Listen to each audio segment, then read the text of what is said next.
Hello, everybody. Hope you're having a fantastic Thursday so far. We're flying the Flight Factor A320, still version 1.0. Let's get the ground power unit out there.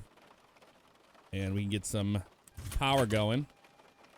Here we go. Master switch on the APU. We'll wait for that guy to open up. We can turn our nav light on. Still on position. Self-test in progress. Max 40 seconds. We're waiting for that to happen. That's what's going on with that. Let's get caught up with some things here. We got Civ Ryan in the house, being graced by his presence. How you doing today, Ryan? Loving the Snapchats of the doggy. Can't wait for the new flight sim to release. You and me both, man. You and me both. You and me both. TT's in the house. What's up, TT? Jeremy's here. Hello, Jeremy. I played that song for you, by the way. I knew you'd probably get a kick out of that one. I would. Okay. I'm getting things online here. Start that guy up. Yeah, if you look on the weather radar right now in Atlanta, it's insane, man. They're getting pummeled with storms right now, so I figured it'd be fun to depart out of here. Colt Harris sitting in your cruiser writing reports. What's up, man? Hope you're having a fantastic Thursday yourself. Mighty83, 5 gifts of subscriptions out to MB Dragon, NASCAR 2017 Harvick, MTA Slave, Kyle D. Trucker, Cam Gamer 22. All of you guys, welcome to the stream family, and a big thanks to Mighty83 for that love and support. Wow. Bam, bam, ba, ba. Bang on Dead Drum. What's going on? First time here. Welcome to the stream. Hope you're doing well. Do you have Matavia Mod? I don't know what the hell that is, so I would say no. I don't have it. Okay, so up top, let's get things going here. Let's get our things going here. Init page first. We're going to be going from Atlanta, and we are going to Baltimore today. Good morning, Baltimore. Reset IRS to nav. Oh, yeah. I guess we need to do that, don't we? Align those bad boys. I have it set to 10 times fast on the alignment, so we don't have to sit here and wait for that. That will be nice. That will be really nice. Spirit Wings, NKS, and we're doing flight 9er. Or no, 554. Real world flight. So if you want to check it out on FlightAware, you'll know exactly what we're doing here. RS Init page. Will it let us do it? Aligning on ref. Well, we can align on ref. Yeah, I don't care. There we go. I'll make things happen quicker. All right, cost index. What are they giving us today? Are they going to be nice to us? No, they're giving us a cost index of 5. We'll take it. Cruising altitude looks like it's 350, and that is confirmed 350. So we'll put that in there. Okay, let's get our report here. Our METAR. Let's do some housekeeping, and then we can say hello to some people. 1.5 miles statute miles of visibility. Rain broken at 500, broken 900, overcast 2000. 2996. Won't make that mistake again. I'm not using that. That wouldn't be good. Flight directors, we'll get that in a minute. We're on APU power yet? No.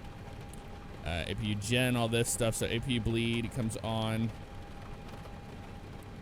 Yeah, that should be all good to go. Those are all good to go. We should be on that now. The packs are starting to come alive.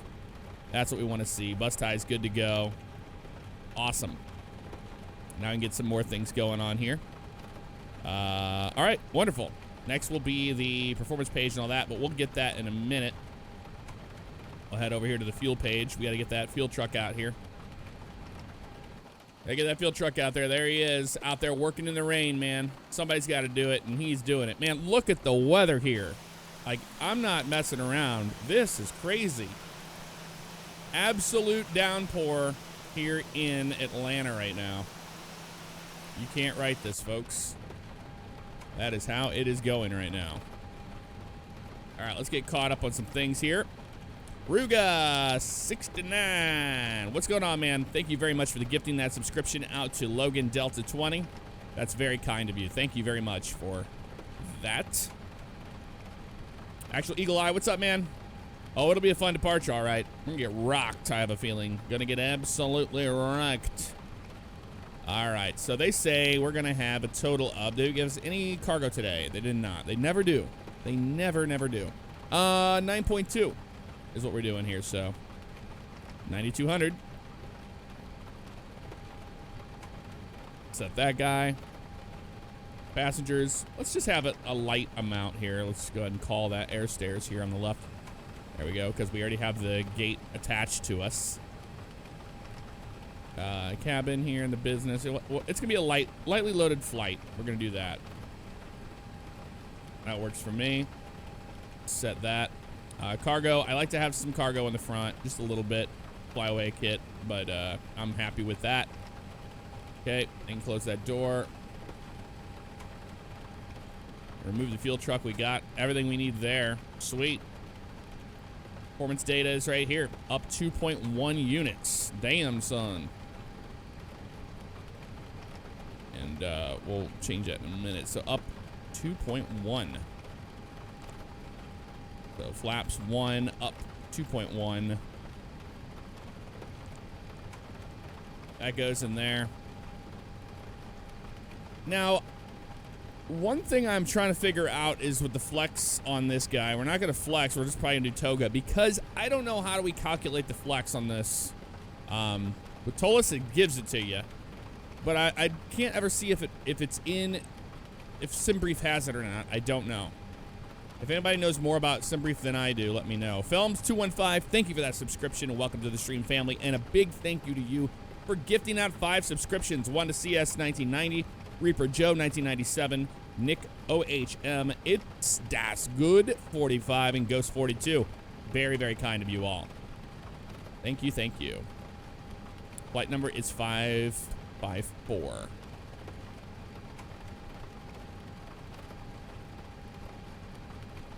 Okay.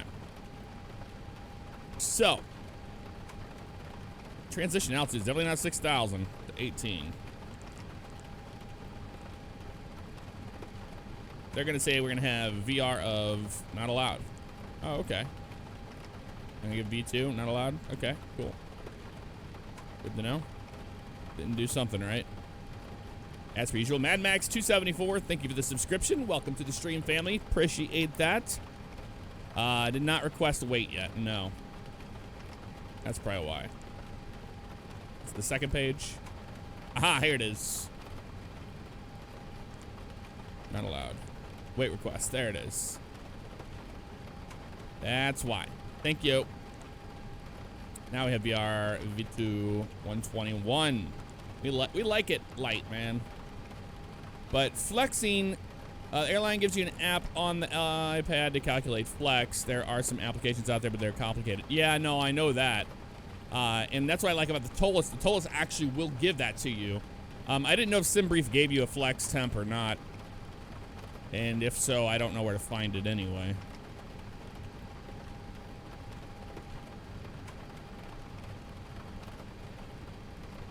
Alternate is JFK. Ooh, good to know.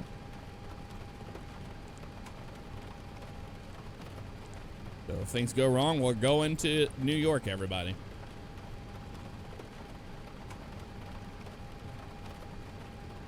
You like the new camera angle? Well, thank you. I can't use my other camera. It just doesn't work. So I have to use the Logitech C922. But it's okay. All right, up 2.1. We've got that set there. And the flight controls. You can see that it's not set. Went up 2.1 units. I can't move it yet. That's why. We'll have to wait on that one. We will definitely have to wait on that. We're getting far ahead of ourselves here. Back to the door page on you. All right. So that's good to go. Anything else I need here? No, I don't think we do. Boarding, we know. Okay, flight plan. Nope. Well, yeah, flight plan, but Atlanta, departure. 9er left, departure. And we are doing the Jack 2 departure. And no transition, so we're going to go direct to Kellen after that. So insert that guy in there. And then we go to Kellen, so K-E-L-L-N. And that's direct. And then we get on the Q58 to Pete. So we're going to go to Pete. From Kellen to Pete. Okay. Airways. So Q58 to Pete. Oop. 5-8. And we're going to Pete intersection.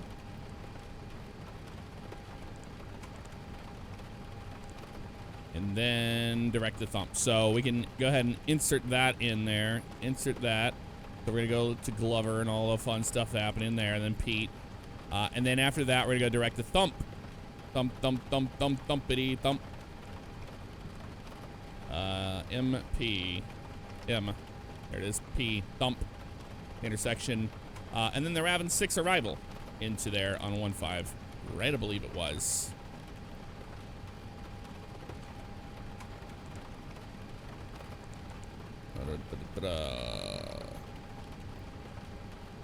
Let's double check that information and see if that is the case.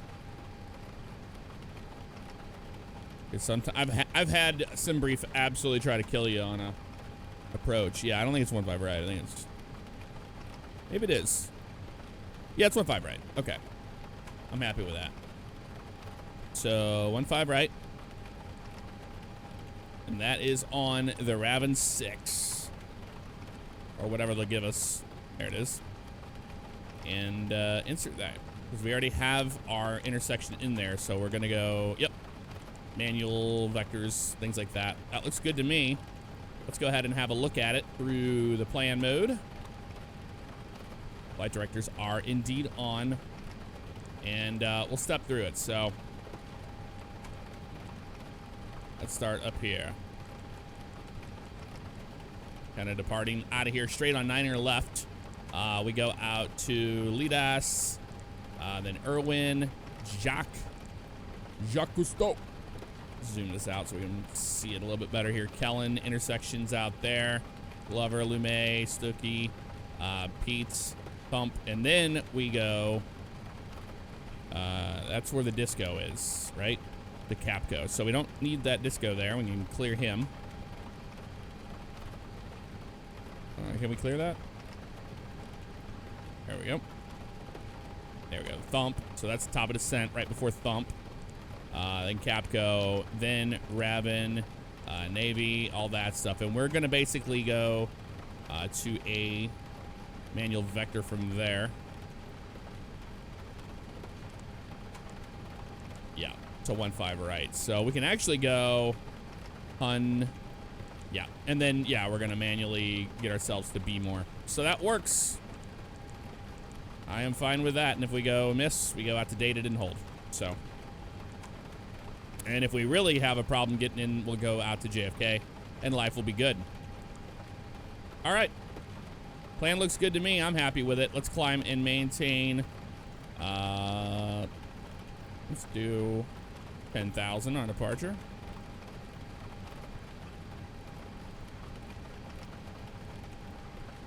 There we go. All right. Things are starting to fall in line a little bit better now. All right. Flight controls. Flight controls. All right, we got all that stuff. Checklist time. I know how much we love the checklist, so let's get caught up with what you guys are talking about. Use that site to Wab Pros CZ A320.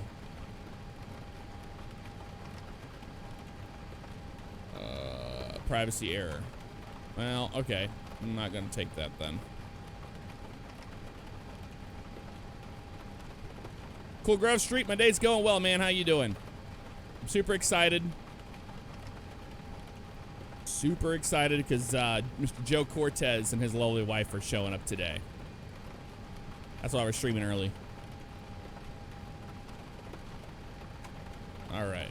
So I guess we're not going to do a flex temp because I have no idea how to friggin' get a flex on... let me Google it real fast.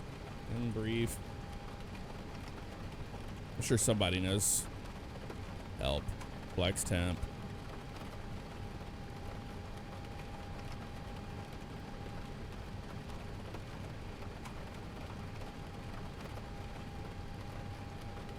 Every single time I go into this, it's always just like, you need to go into here, and then they explain WAB Pro CZ A320. Yeah, that's the one everybody's talking. Oh, this one worked. Okay, here we go. A320 CFM.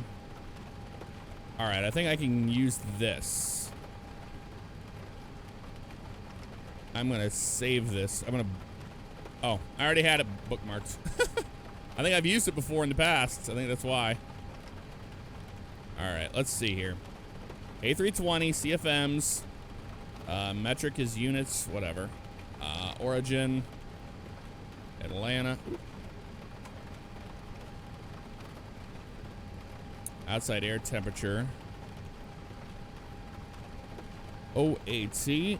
Where's our OAT at?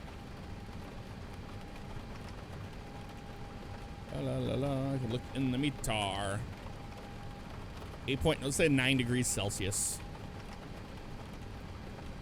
And then that is QNH of 2996. Winds are 060 at 11. Elevation, they've already got that in there. Da-da-da-da-da. It's so much garbage you got to go through just to get a flex temp, man. That's why I love when they already have it in there. Flaps 1 for departure. Packs are going to be off. Anti-ice off. Wet runway. All right. You should calculate it now, right? Minimum runway length.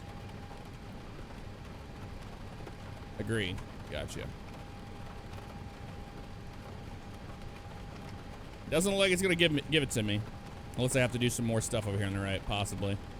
Runway. Here we are, 9 left. Now it's giving me my stuff. All right, heading. Flex. Takeoff speed. Can you calculate this, or is it not gonna do it? Dude, I don't know. I don't care. This is why I'm using Toga. This is why I like the Tolus. I don't want to have to calculate a flex. I don't want to do it. We're just going to Toga it. Screw it. This takes way too long just to do something so simple. Okay. So we're going to Toga it out of here. I don't care.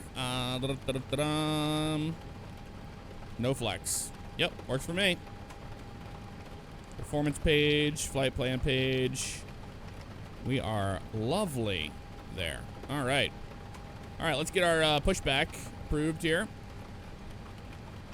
Ground to cockpit, please show me where you want to go. Please show me where you want to go. I want to go right here, if possible.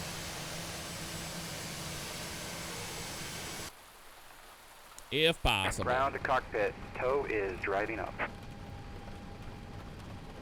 All right, so PFD lights, all that stuff. Yeah, I think they're all bright. Could never get the lighting, the cockpit lighting, this thing to work right. It doesn't seem like it even works. That's my dome light switches and stuff. Dim. Yeah, I don't want that. Overhead lights don't seem to light up. Arm those guys. Okay, so E-cam upper display bright. Yeah. Battery on. Yep, we did all this stuff. Fuel pumps are off. That's why. Do some housekeeping before we get going here. All doors and hatches are closed. Ready to connect. How are those not on? That's very strange. Okay. Generators, yeah, bus tile, that's good. And down here, packs are good. These are good. Engine bleeds, etc., etc. Beacon light's gonna come on. They can remove that guy. There goes the jetway. All right, and up on the right. Okay, I'm pretty happy with that. Make sure we got everything we needed. Parking brakes, good to go. GPWS, all that stuff. Yep. Did all this stuff. Fueling's done. Chocks are removed. Charge cones removed. APU start. Release parking Beacons. Pushback engine start. Clearance obtained. Ground communication. You got it. All right. You're clear to push. Push this tail to the left. There goes parking brake. Starting pushback, and you may start engines. And we may start engines. I love it. Restraints on, please. All right, let's go ahead and fire engine number 1 up, and we'll listen to how beautiful that sounds when we do it.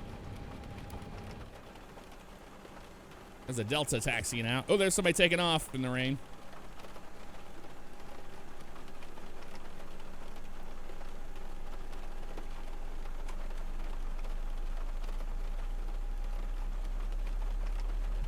Ooh, that sounds so nice.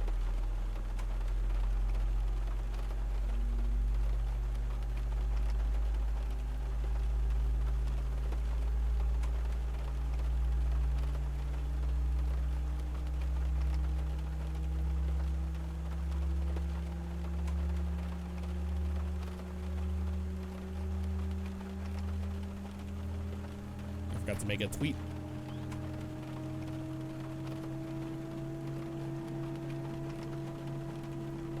Ooh, that sounds nice.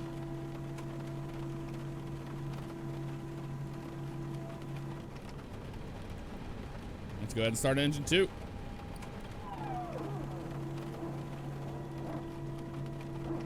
Roop, roop.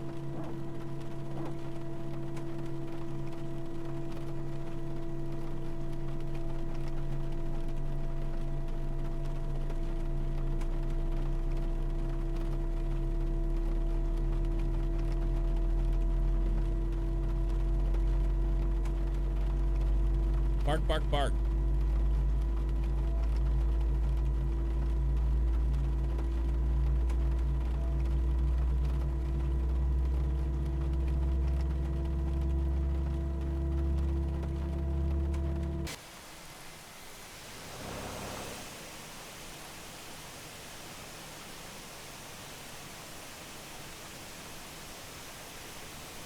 How pretty that is.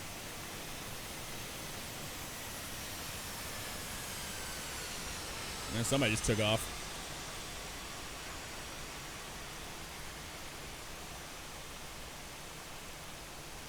Jay Cobbett, what's going on, man? How you doing? Had a great Christmas. How about yourself?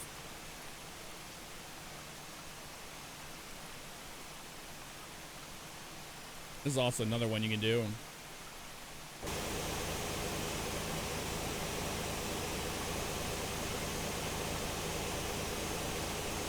The view of the tug. Operation complete. Set parking brake. All right, parking brake is set. They're to disconnect the tow bar. Disconnecting tow. Stand by. Okay. Pitch trim needs to be up 2.1. There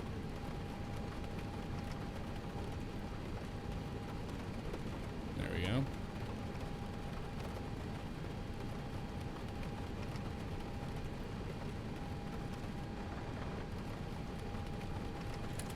Nope, nope, put that away. Annoying thing. Oh my god, the click spots in this are something else, man. There's something else. All right, disconnect the tow bar. We'll look for the hand signals. All right, so after, let's put that back to norm. Let's get this guy over, TARA, all that stuff. Whatever, auto. Floodlights, what do we want there? We don't care. After start, engine So wing is anti-ice is disconnected required, and it's off. bypass pin has been removed. Hand If you signal will be bleed, on the right. We'll see you next time off. and have a great flight. APU off. All right, we'll look for the pin. Thank you. Have a nice day. Pitch trim set. Engine mode selectors acquired. Spoilers armed. Flaps. Flaps 1, please. There they go. See them coming down. Check our flight controls are out here. There they are. Those are working. Did you get the pin? Yep, there's the pin. Got it. Sweet. Thank you, sir. Okay, flaps good. Rudder trim 0. Flight controls. We're gonna check the rest of them. So we got left, neutral, right, neutral. I got forward, neutral, back, neutral. I got left rudder and right rudder. Nice. There we go. Those are independent. Flight controls are free and correct. ECAM door page is next. And green, we're all good there. ECAM status check. So max auto brake. Cabin, we need to tell them we're ready to go. What is it, FAP? Yeah. Cabin's ready. All right, back to our checklist. ECAM status back to here. Signs should be on. Oh, they were not on. There we go. Cold and dark, baby. Takeoff config. Normal, no blue. Sweet. Hand signal's been received. Ready to taxi.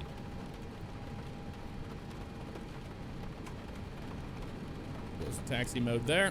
Release our parking brake. Let's go taxi over to the 9er left here. Test our brakes. First fly of the day. Looking good. All right, that's good to go. Wonderful.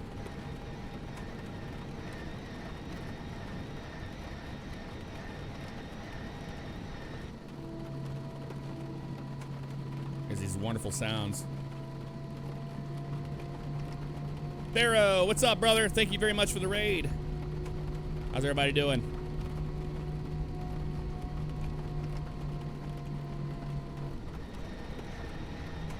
Zarby7, 11 months in a row. Safe flight, Jeff. Happy New Year to you and yours. Same to you, man. Thank you very much for that.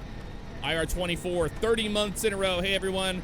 Hope you all had a great Christmas and great New Year celebration with friends and family. Here's to the next decade, hopefully, with Jeff. Absolutely, man. Absolutely. All right, we're going to go make a right turn out of here. I think we should take the second one, but this will work.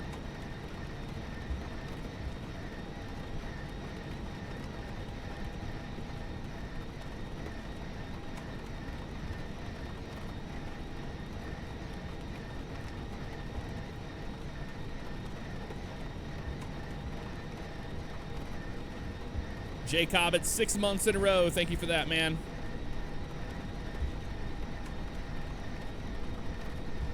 That's really cool of you, man.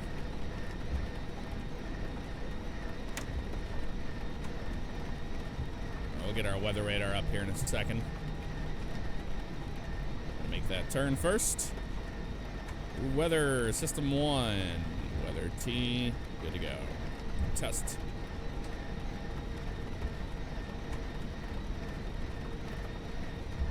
It's weather and turbulence. We have weather only? Does that change it?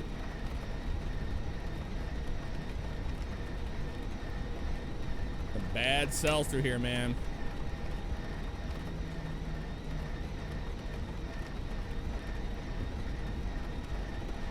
The plane there. We're gonna make a left here. We're gonna go down the middle taxiway. We're gonna watch out for planes that are landing and on their rollout.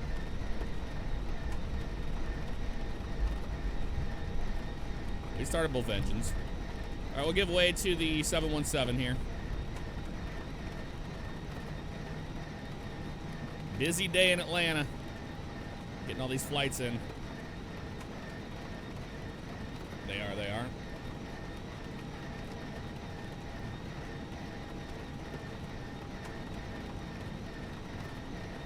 Come on, buddy. Do your thing. Get off the runway. He's taking a sweet-ass time, isn't he? A little bit.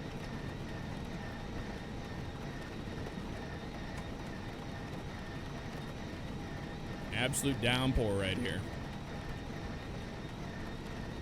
We're gonna have to do some finagling on our departure, because there's some mad cells around here.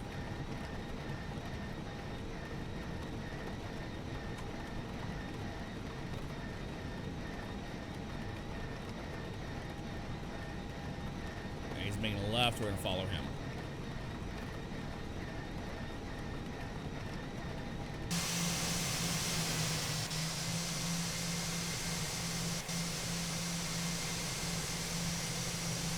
The bear fair.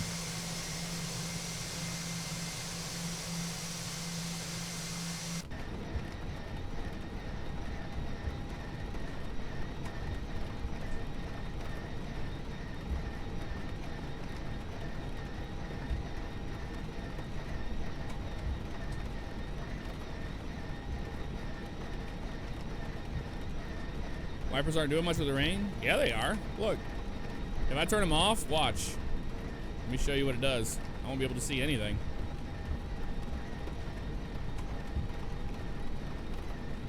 Because it'll get like that over there on the right.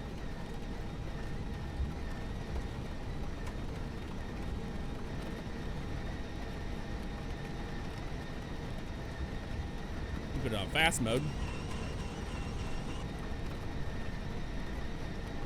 No sense in that right now, though. You see the little windshield wipers working?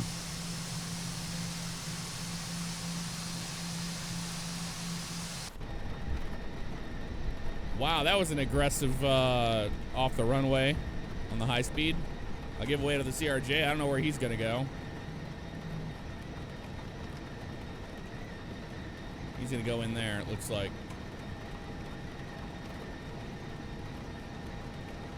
FPS taking a hit with the rain, with X Enviro and the Fly Factor A320.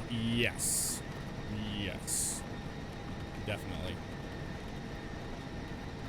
That's how it goes, man.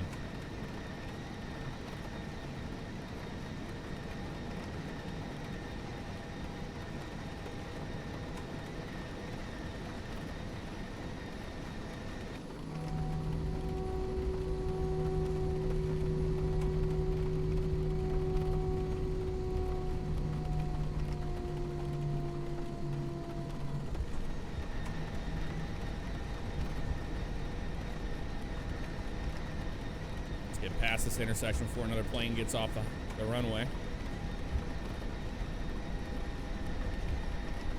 JRR 1869, 12 months in a row, 1 year. Thank you very much, man. Glad you like the streams. Good to see you.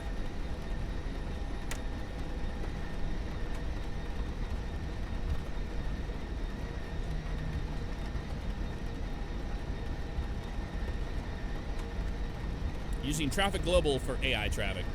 Traffic Global for X-Plane.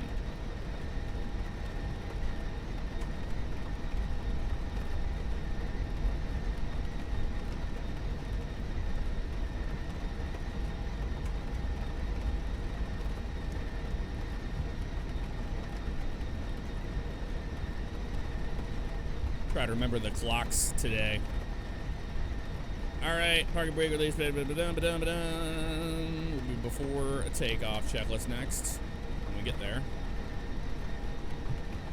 Get it down to runway 9 left first.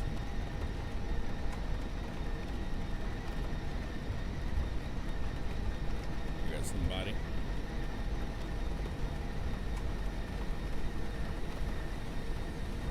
Another Delta bus. So they are using 9 left to land right now, so we're going to have to be wary of that. Be mindful.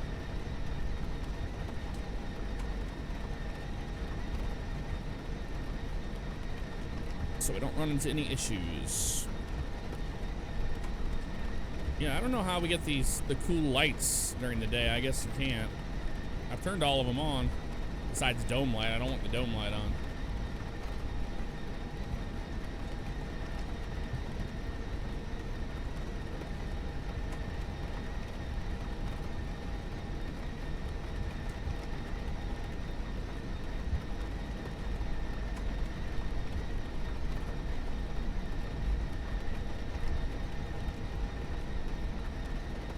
There's the last terminal there on the right.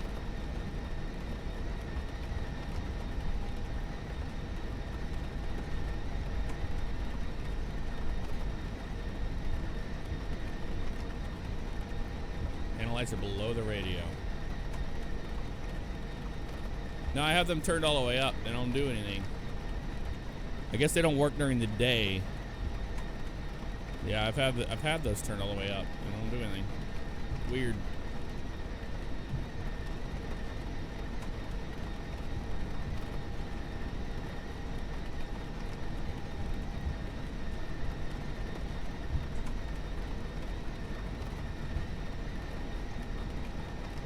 Yep, they're all turned all the way up.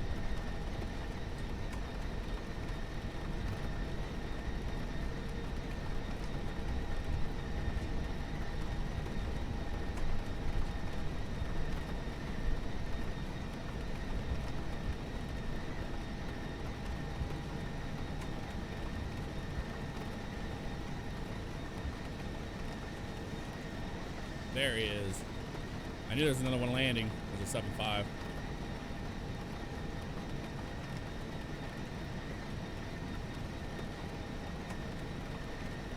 Pretty brutal storm, you're not wrong.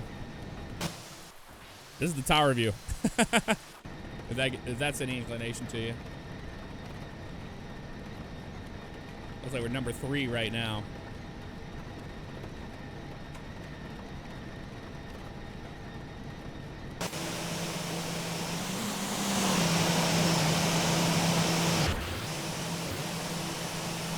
Honestly, we're lucky to be number 3.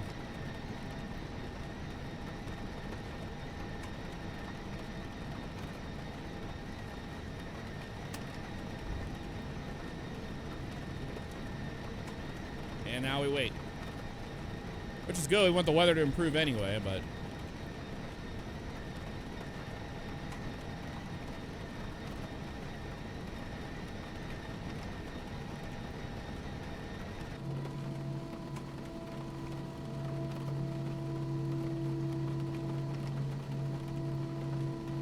it's like real life flying. You have to wait.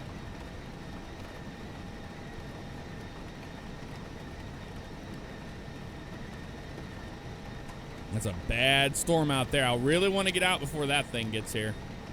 It's dissipating a little bit.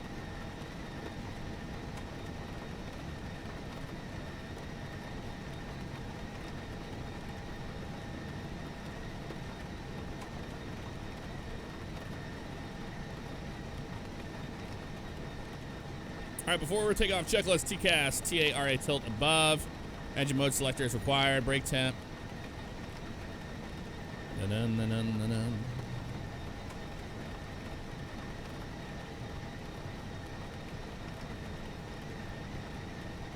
Brake fan, all that. There's my wheel page. Brake temps are good. Brake fans off. Line cables are stowed. Takeoff. Line of clearance, we're good to go on that. Exterior lights, yep, etc. Perfect.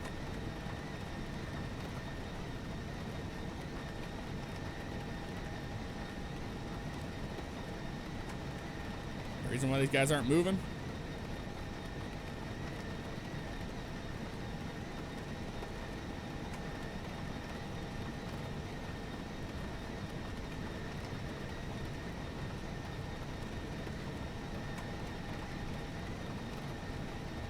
Very nice, Colt Harris.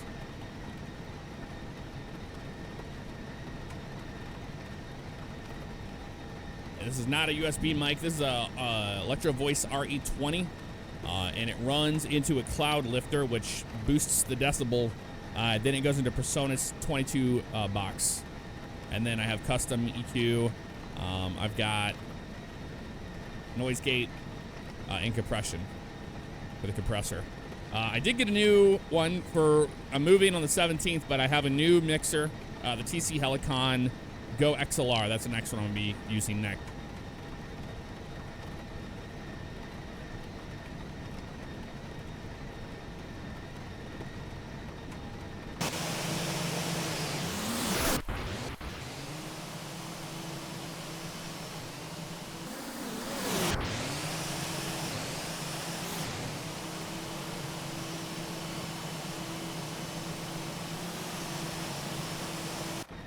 I'm not entirely sure why they're waiting.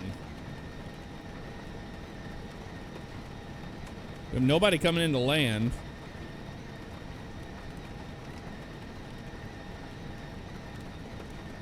Unless they're on a weather hold. I don't know if they would hold for weather or not. We clear them and then bring them back. You want to do that? That way we can get out of here.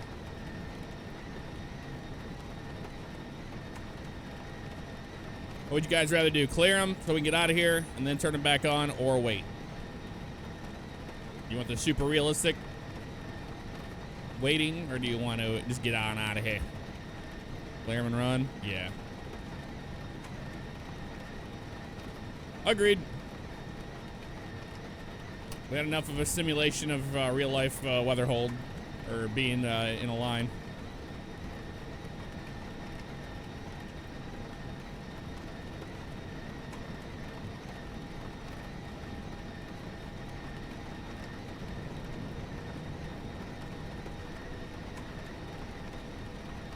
It's only +8 Celsius, so we are going to be using engine anti-ice once we get in the air.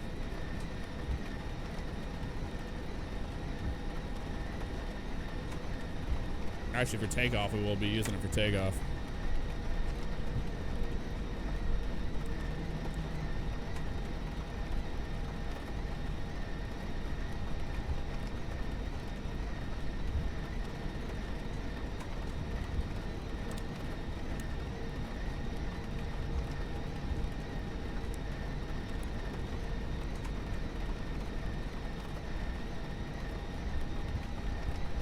Flight attendants be seated for departure.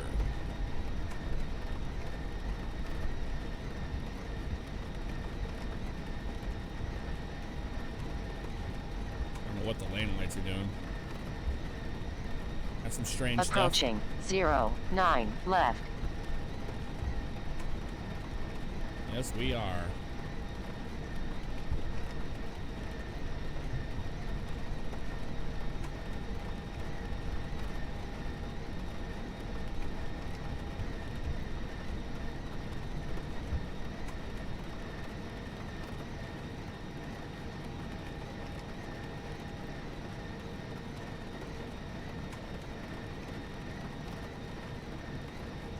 Trying to do the volumetric lights, but it's just not doing a really good job of it.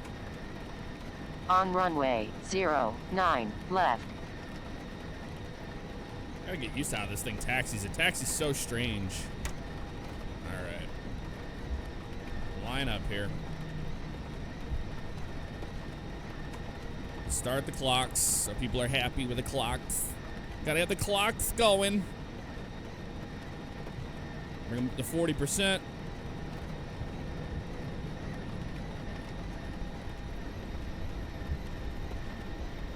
There we go. And toga. SRS and toga. Down on the stick. Airspeed's alive.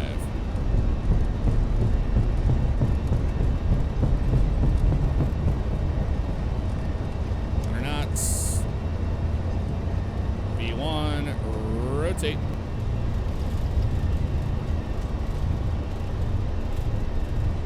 You're up. Yeah, the Tolus flies so much better than this thing. It really does. I don't know why it's so sensitive on the stick, but it is.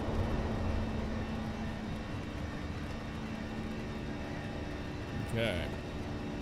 We're up and away, folks.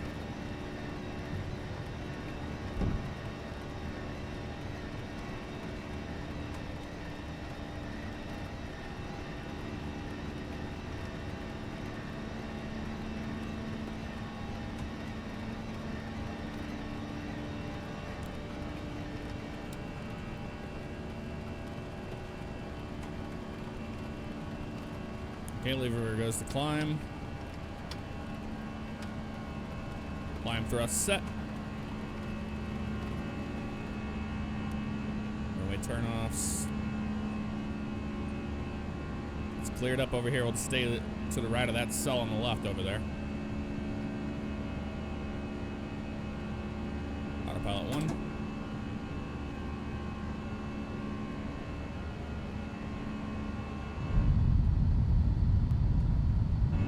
They're in the soup.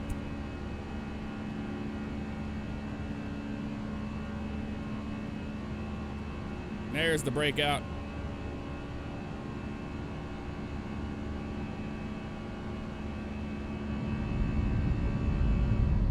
Beautiful. Bring those flaps in.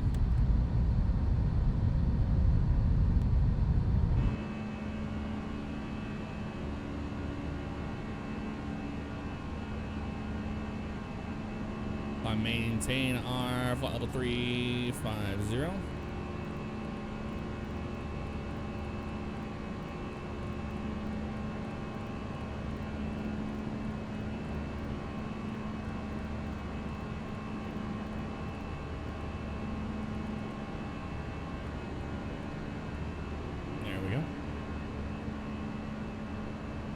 After takeoff, spoiler goes to disarm. Engine mode selector is required. Taxi lights off. We can turn our engine anti-ice off. Packs 1 and 2 are on. That's gonna be 10,000 foot check.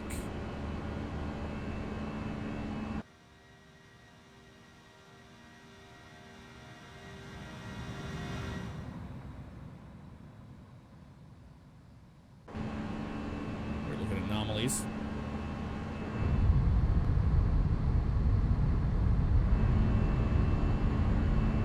So pretty. Please clear that mail message. That is incorrect. That's not my P.O. box. I don't know whose P.O. box that is. But no one should say anything to that. Thank you.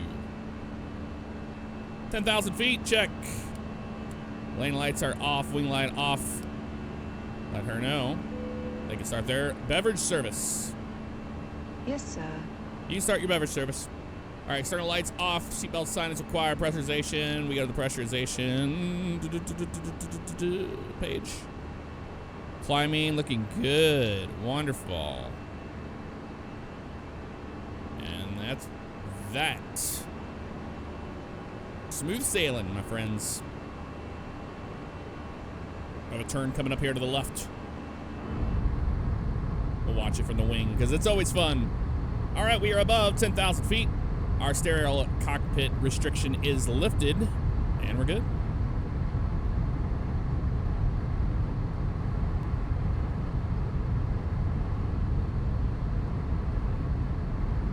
Mr. Sweet, have a good one. Take care.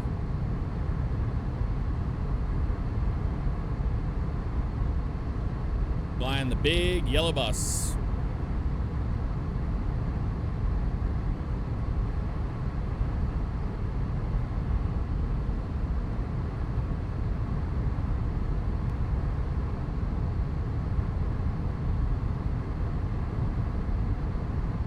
Populate our traffic a little bit better now.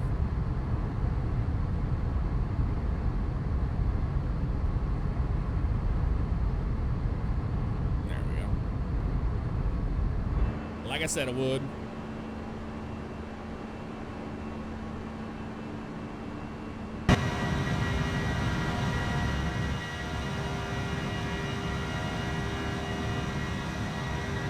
Who's that pretty yellow bus?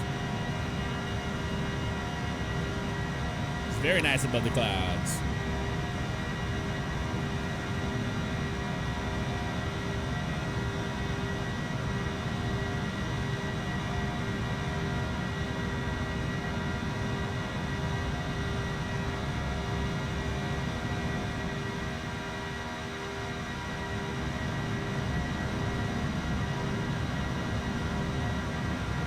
Well, Spirit Airlines.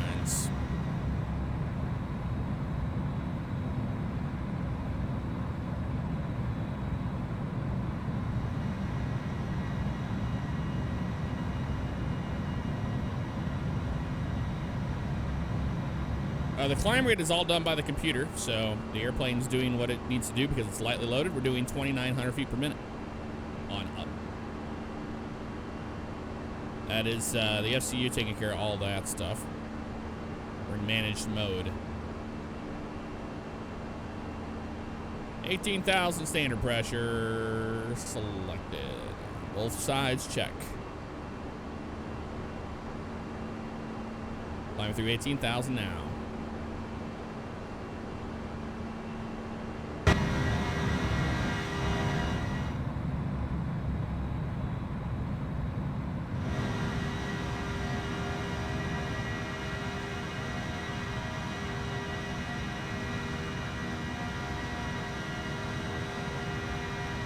Flying an Airbus, so yes, automated systems all the way.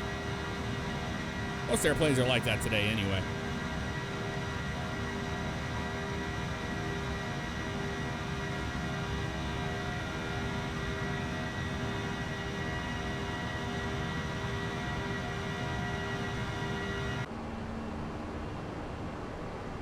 A little turn coming over Jack here.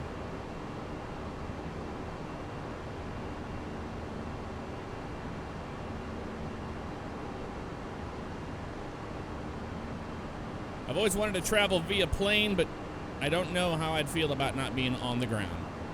You get over it real fast. You see how, well, to be perfectly honest with you, flying is way safer than traveling by car. The statistics are insane. So you have that working for you. Perfectly safe. Here's our turn.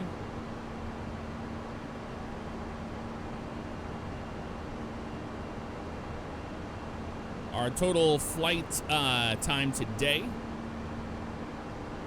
service to Baltimore, is a total of 1 hour and 37 minutes.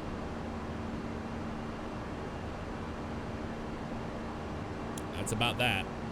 I do not have my A&P. I got my PPL in 2007, and I have not taken the steps to keep it up to date. So once you get your pilot's license, you have it. Then you have to go through a series of BFEs, which are biennial flight reviews. BFRs. And then once you get your flight review, then you're signed off for that next period of time. And that only lasts, clearly for 2 years. You have to do that, and you have to keep your medical up. So if you don't do those two things, you can't legally fly PIC, pilot in command. But I still have my license.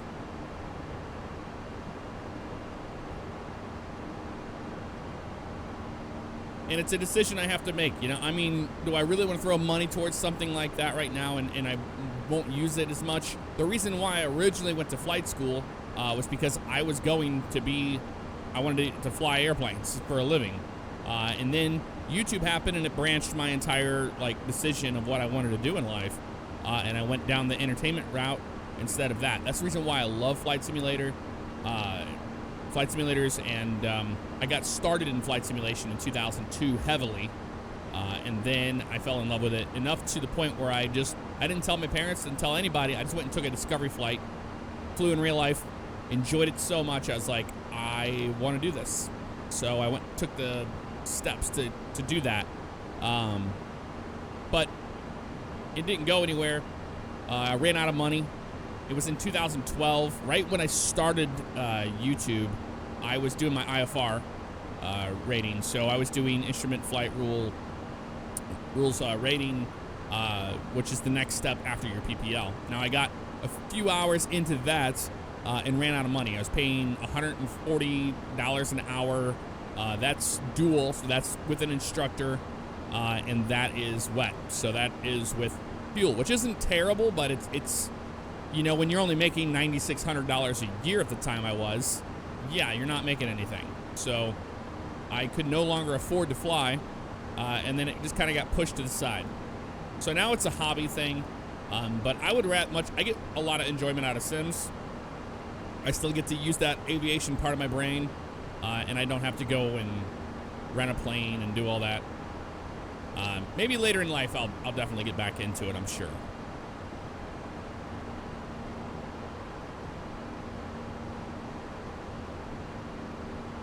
I tried to get my PPL, but FAA said no. What do you mean by that?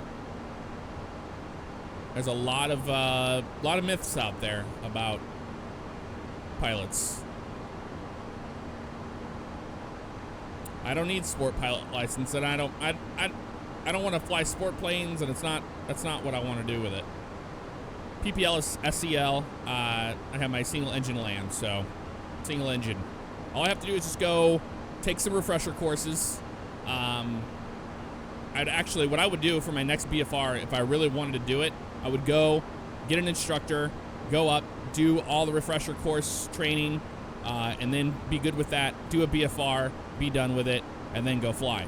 That's all I would have to do, alongside the new rules with the medicals, which is wonderful. They actually have a recreational one, which is way more suited for me now. You pay $180 an hour for PPL. Yeah, it ranges and varies. Now, I was flying a 1977 airplane. It was a 172M. And I was getting, $140 with an instructor. And I knew the instructor. He was a Challenger 300 pilot. That was a friend of mine. And he gave me a great deal on that. But we had to go with the flight school's whole business model. We couldn't be like, pay me under the table or anything like that. We had to follow the book to a T.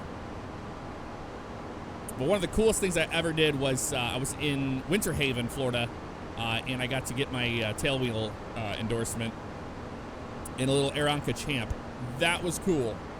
Talk about stick and rudder flying. That was so much fun.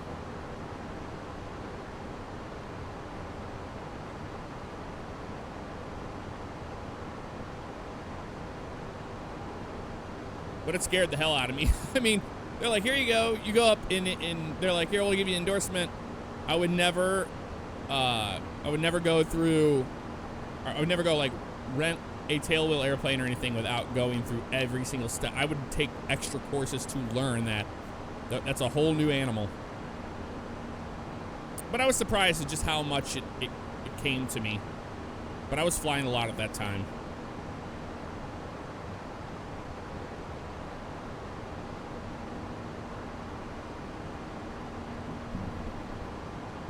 The meds you were taking for ADD, the FAA didn't like it. They didn't deny me a medical, but wanted a crap ton of tests of it for the cost way too much support. Oh, I got you, man.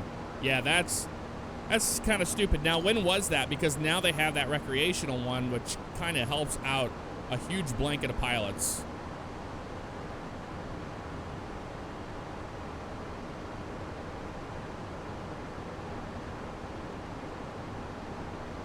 I always thought the craziest thing in my first lesson was that they let me do everything but land.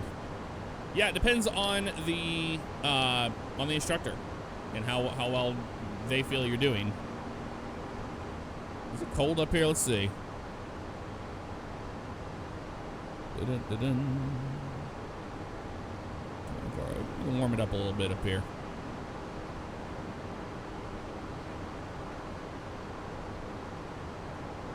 There we go.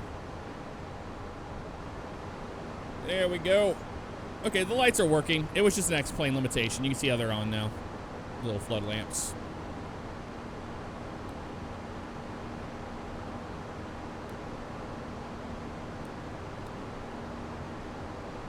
Top of climb is coming up before too long.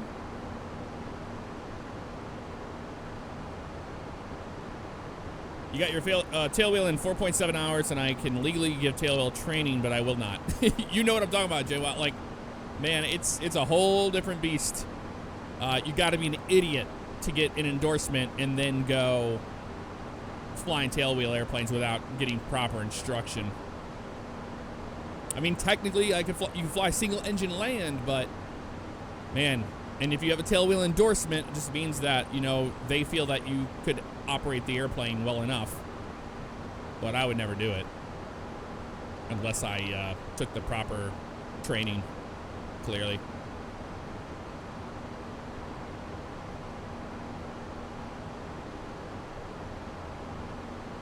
Curious to what peripherals I should be looking at as someone getting back into flight sim.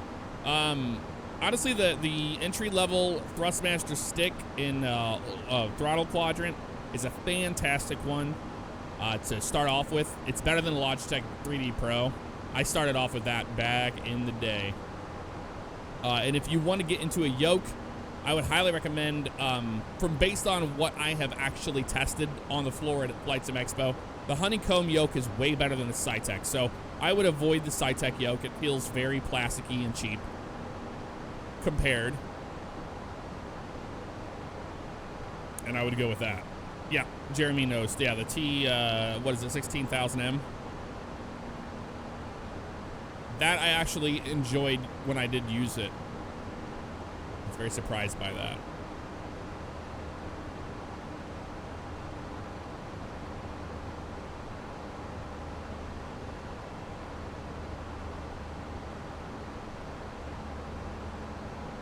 All right, we've reached our cruise altitude, folks.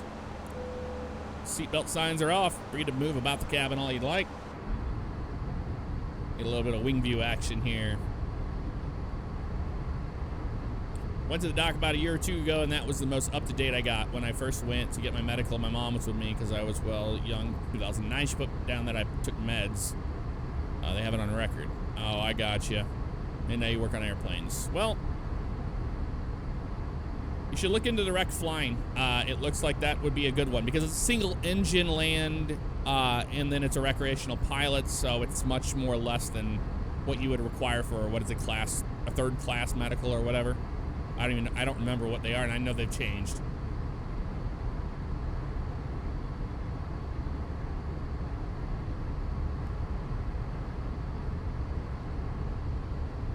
The honeycomb is amazing. I've loved flying with it. I need to get a hold of one.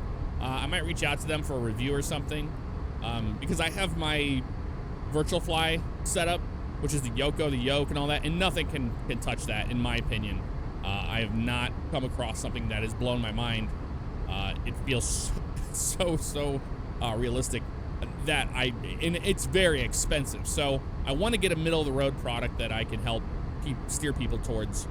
So I'll look into that for sure. I didn't want to get another thing added here to the house right before we move.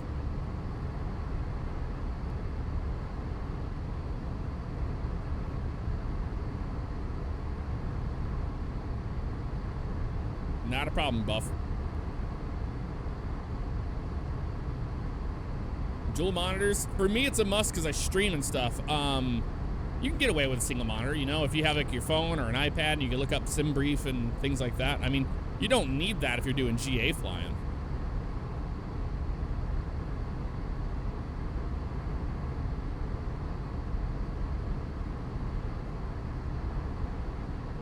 Now, I could be wrong, JWoww, with Sport Pilot. That's a license for, or that's a certain certificate for just light sport planes, right? Like experimental sport, etc. I don't think that's single engine land like a Cessna 172 and a Cherokee, etc. The shoe, absolutely, man, absolutely. And that's what I've been hearing about, great things about the honeycomb, so I can say that. And then my friend Captain Canada, most of you guys know him, he uses the honeycomb and he says it's great, so I do value his opinion on that. But I haven't had any time with it myself.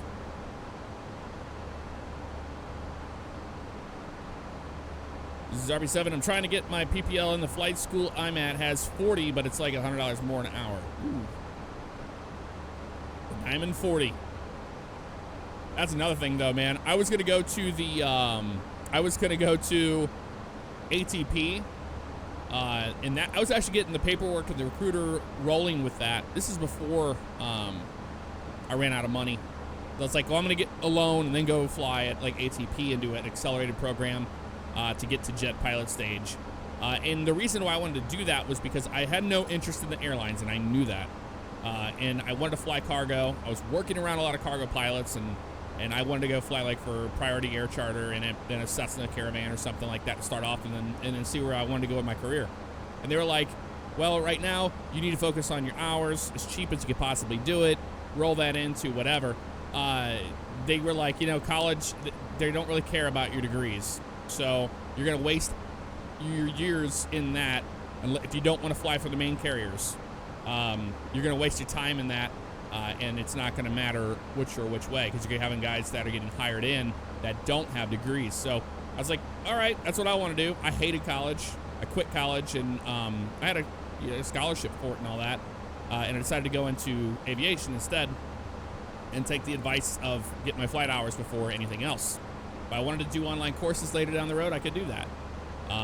But I want to go do ATP, get everything done, but that's the thing. If you're doing things out of the pocket and you're doing it slowly and building it up, when you get to multi-engine, you're taking all the costs and just doubling it. Because you have another engine you got to feed. And you got to get your multi. You basically go PPL, IFR, commercial. Then you can, a commercial just means you can fly for hire. So say you're in a Cessna 172, now you have to do pro rata share. So if hey, my buddy wants to go flying, we have to do pro rata share. You can't hire me as a pilot. I'm not a commercial pilot. You have to go through your CPL, get that taken care of. Once you have the CPL, then you can move into, you can do your multi-engine training, all that stuff alongside of it.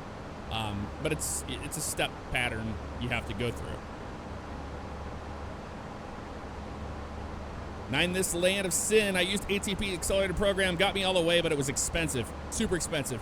It is, and I do like the fact that it's saturated flying, which has its ups and downs.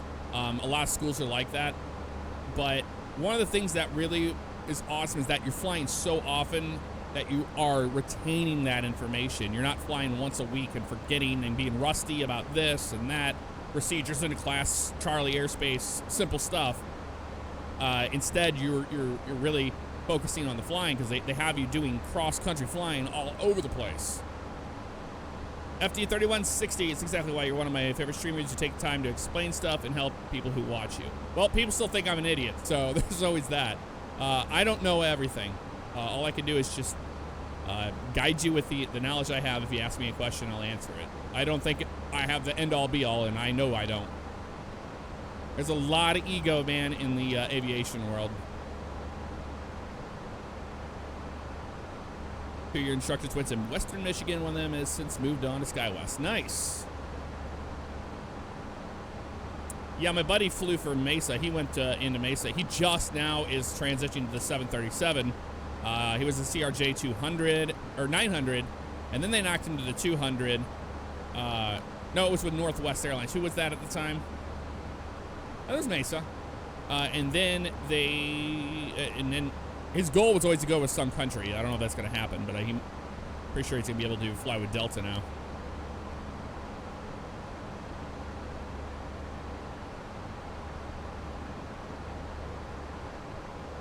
Vironics, what's up, man? How you doing?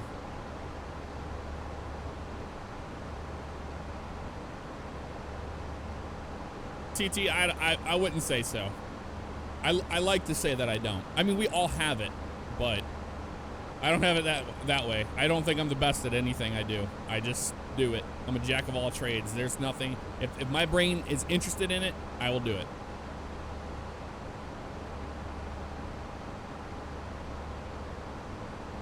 You learn a little bit of weather when you go through PPL. But you can go online and you can find college curriculum. You can look up it's all there, and it will teach you anything you want to know about weather. That's the greatest thing about the internet. You can self-teach yourself anything that you're interested in. That's why I got into weather so much. I was like, I can just teach myself this. This is great. And I had a buddy that was a meteorologist. He's now with NBC LA, but he's a meteorologist, and he taught me a lot of stuff too while he was going through that course. I'm currently pursuing my airline career, plan to work for a cargo company, as night flying is very relaxing and comforting. That was the thing I wanted to do. I love night flying. I love boxes.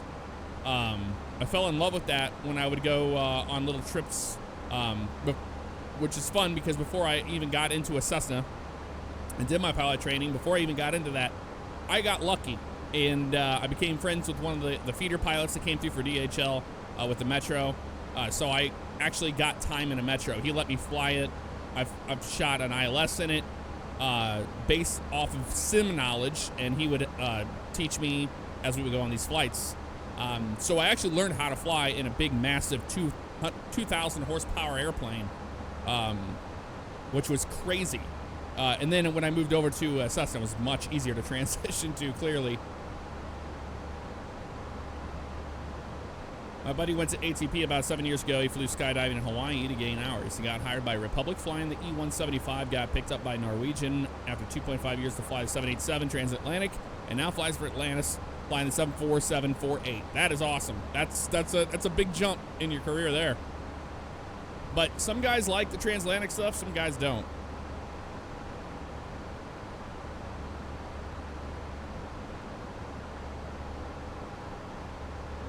And he's only 32. Wow. That's pretty cool, man.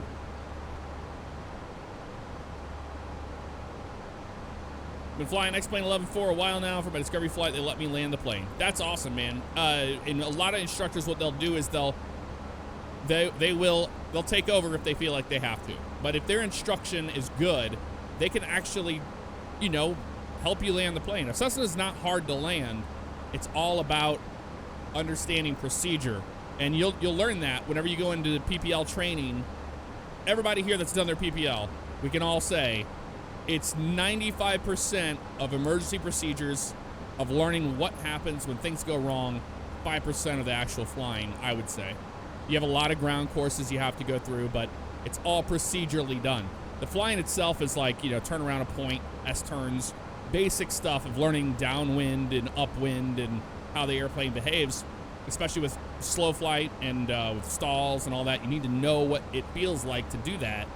But all of it is just going through everything that's going to go wrong.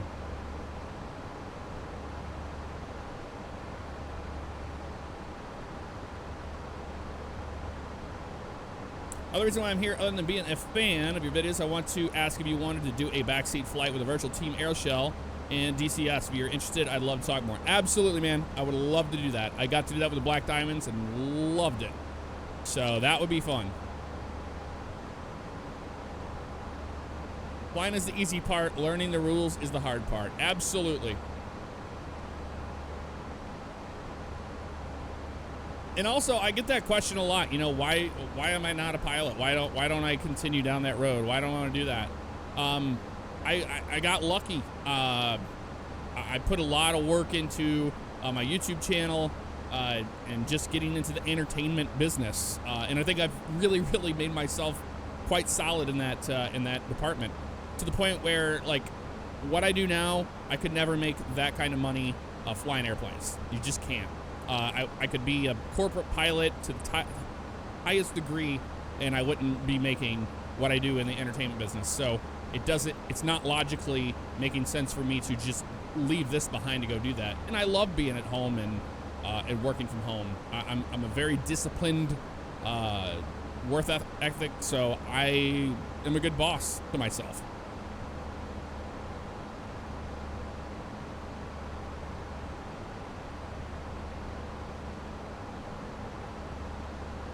You're into Embry-Riddle. It's a really expensive school. Dude, it's super expensive. Embry-Riddle is super, super expensive. But every single pilot you'll ever meet that did it their way, they will always tell you, get the cheapest airplane you can at a small flight school. Get your ratings done as cheap as possible. There's no reason to spend $20,000 more just because it's a well-known school. XZVLYNX. What's up, man? Thank you very much for that cheer. Much love to you as well, man. Thank you very much. Oh, it can be very distracting. And that's the thing. I've had all sorts of jobs throughout my life. I've worked in the worst jobs, any of the fields you could think of. I think one of the worst ones I ever had was working the dip line at a automotive plant assembly line for gaskets, and they would have that latex paint and that crap would get all over you. It smelled so bad. That was one of the worst. And they hired me at $7 an hour when I was younger, and I was 18. I was like, oh, this is great, $7 an hour. And then I got my paycheck, and it was $6 an hour. So they lied to me for $1 an hour. I got my paycheck, and I'm sitting there, and the line's running. I literally went over, clocked out, got out of there. as quick as possible. And that's something that it's always stuck with me with every job. If I hate the job, I will leave it. I had a cushy job working at a cubicle at a printing company. Very easy work. It was dull. I was working with people that were so stupid that I would have to explain like how air freight system works or something. And we worked in shipping logistics. And then I was like, I can't do this anymore. And I quit and I went and tried doing production, video production, which I ended up learning video editing and all that stuff with.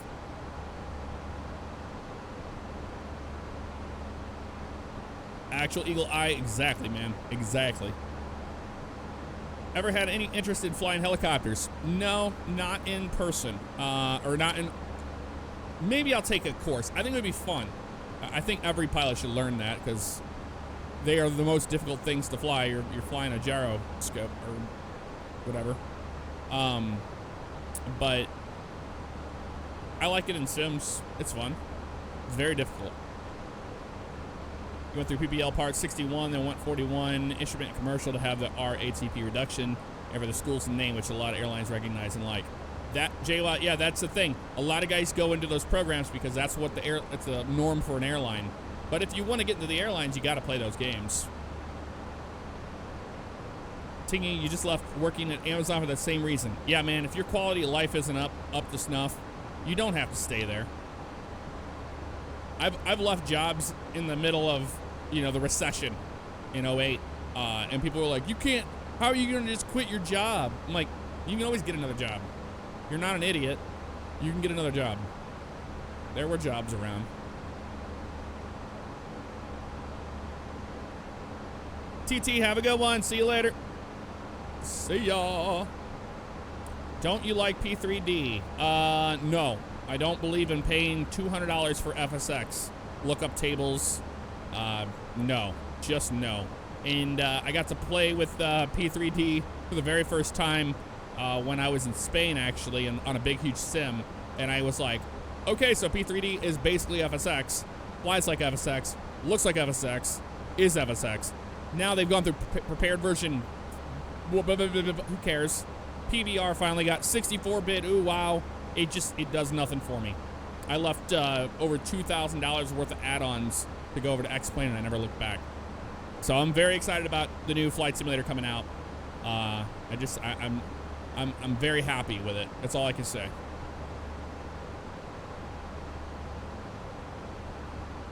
Not a job you enjoyed, and when you met their expectations, they raised it for you, made the job stressful, Tingy. Yeah, that's another problem with big corporations like that, is that the guys that are there that have the tenacity, like they're really there to work and they have a good ethic, you always get screwed, You got to cover shifts for people. They put you in a higher stress job with the least amount of pay they can give you. It's the worst.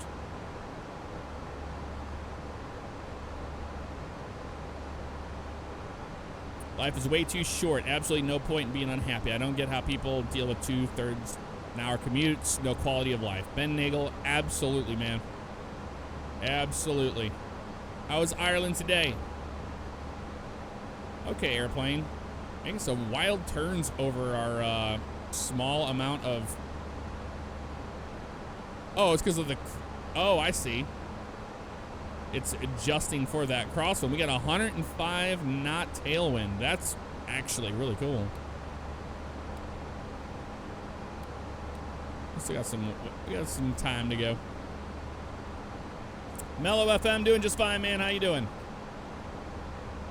Rolling code 3, 18 months in a row. Thank you very much. Great flight with great people. Happy New Year. Same to you, man. Thank you.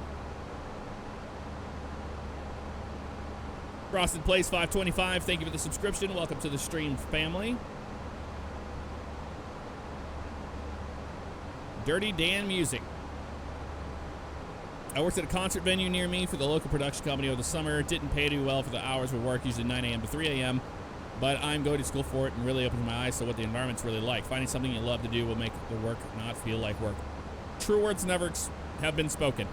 I've actually done production. It was at the time it was called the Riverport Amphitheater in St. Louis, and I did the Country Music Festival and we did all the light rigging, all the audio stuff, you name it. They worked us. I worked a 36-hour shift, and I never got paid. I tried to get a hold of them. They conveniently didn't have a pay stub. I got stiffed out of 36 hours of my life that I will never get back. That was my my dealings with the music production world. Crossing Place 525. Again, thank you very much, man. Appreciate that.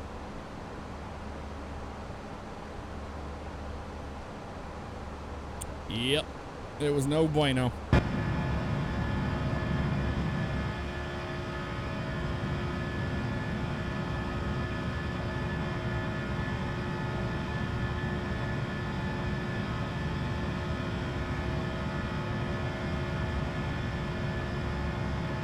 Okay, externals don't change.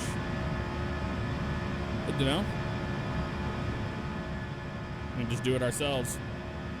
Manually. My issue as a CFI is finding a job that has good enough weather, flight hours, and just enough pay to live. Yep. Hats off to you, man. I think it's great. I think CFIs, well, obviously we need CFIs, but if you can take the time to teach people how to fly, I think that's great. It makes you a better pilot. You learn so much every time you go up with a new person. I don't know if I'd have the patience for it, so good luck with that for sure. For sure. Richard Petty 25, welcome to your first stream. How you doing today? Happy Thursday. We got Yeti in the house. What's up, Yeti? Barney Pates, thank you very much for 32 months in a row. Appreciate that. Baltimore, we're getting our weather report from Alex. Winds are 190 at 5 knots, 10 statute miles of visibility, few clouds at 11,000, broken 16,000, overcast 25,000. Altimeter 29er, 89er. Perfect.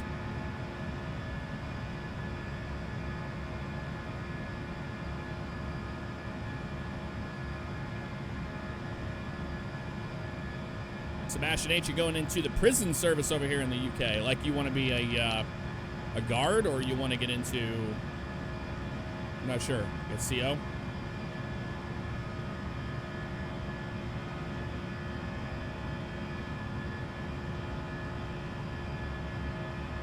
Yeah, that's a good move, JY. And I know that a lot of from my friends that are in the airlines, like, they like that, so that works in your favor.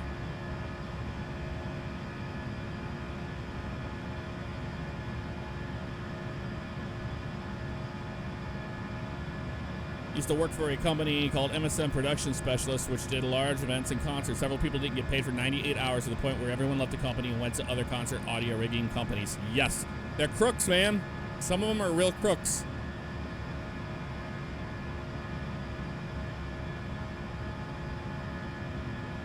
But I got to have catering in the same building as the music stars. That was cool. The country stars.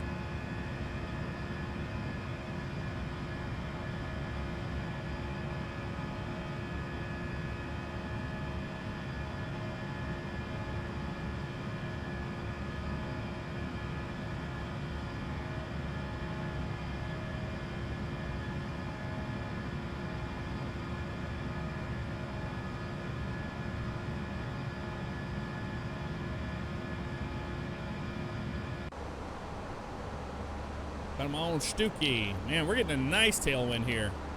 We're only 37 minutes into this flight. It's awesome.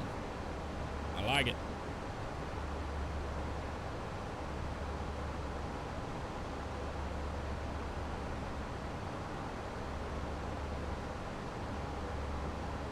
You're working on your CFII, and when I get my MEI, then at least I have the ability to train everyone for almost anything. Might as well get my ass while I'm at it.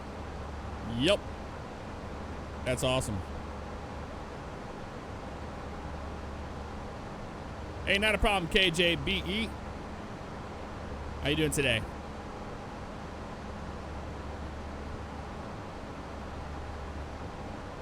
Plan on going to PAX this year? I believe so. It's in May. April or May.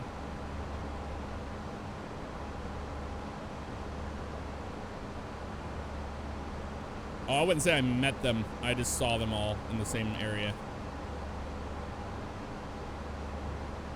PAX is 4 places, or three places every year. You have East, South, and Prime, well, West. If I go to PAX, it's going to be East. That's the place to go. As much as I don't like Boston, it's the best venue.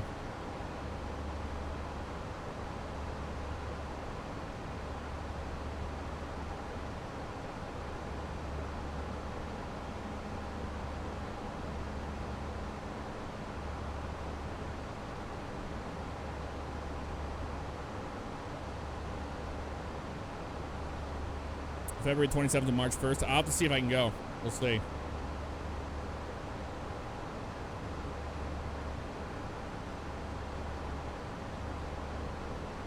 A whole lot of stuff going on in the beginning of the year.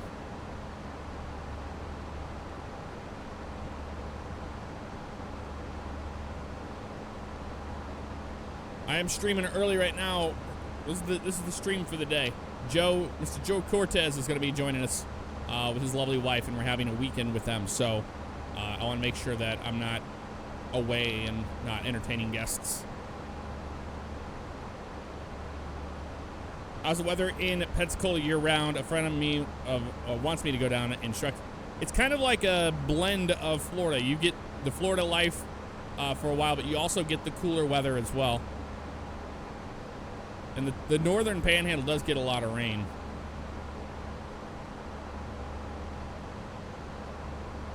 There you go, Fly 101. He could probably tell you way more than I could.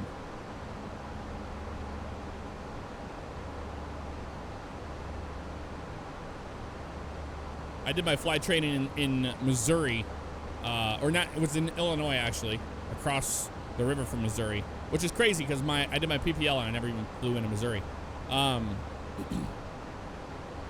But in Illinois, like in the Midwest, it took me a couple years to get my PPL done because of weather. Because every day was greater than 15 knots of wind, and you can't do that as a student. At least not with the school I was with.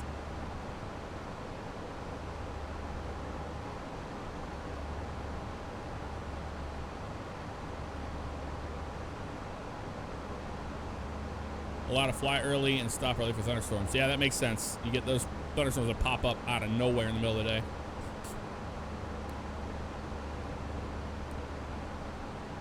All right, let's do our approach information.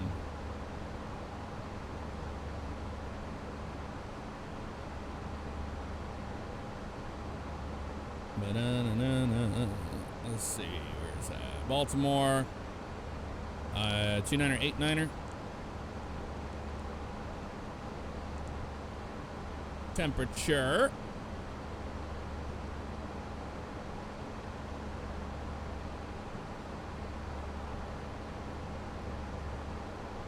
Let's see. I'm gonna get an updated one. Update the METAR. It's 12. We'll say. Wind 1905, of course.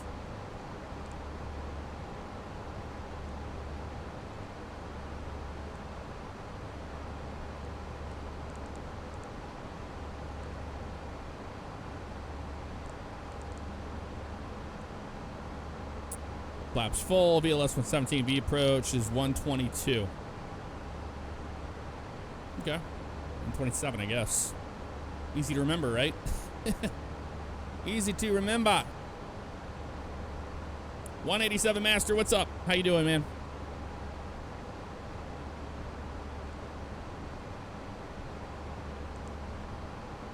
$82 nautical miles to our top of descent. We'll do a low auto brake.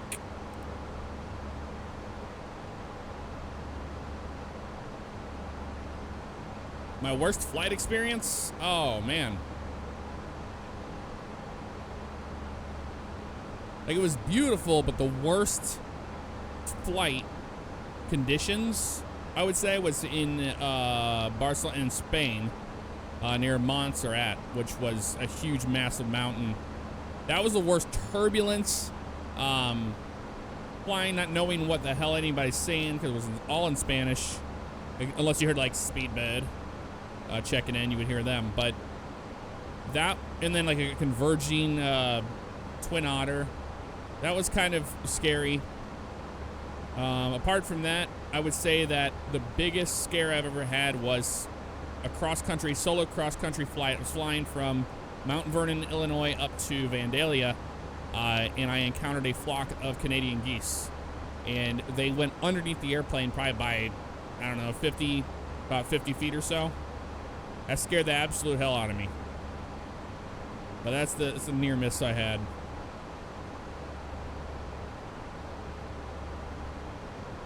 Hey, Misk, what's going on, man? How you doing? You doing better?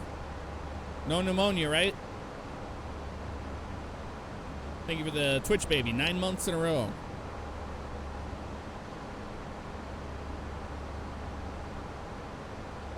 A flock of seagulls. Nope, haven't done that yet. Canadian geese in a 172 R. Oh, wait, no, we were in the, what's the R? Yeah. The mountain area is gorgeous, though, in Montserrat. Went hiking there 15 years ago. KJ, it's beautiful there, but it was just... And then I was flying with Oscar from Virtual Fly. And you can see this flight. It is vlogged. It is vlogged on YouTube. And he was talking about how they had some pilots die recently because they hit an eagle and the spinner came off the airplane, ripped the wing in half. And just like the worst things ever being told to you while you're dealing with that's the worst turbulence I've ever been in a small airplane. It was just constant drops and updrafts and downdrafts next to the mountain. That was crazy.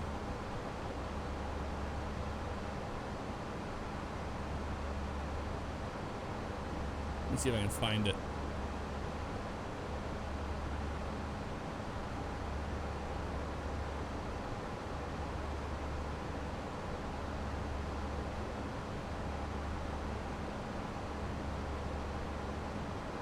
Oh yeah, I found it.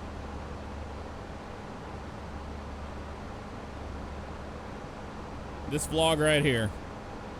That is that's the flight that I'm talking about. It was just bumpy and it was craziness.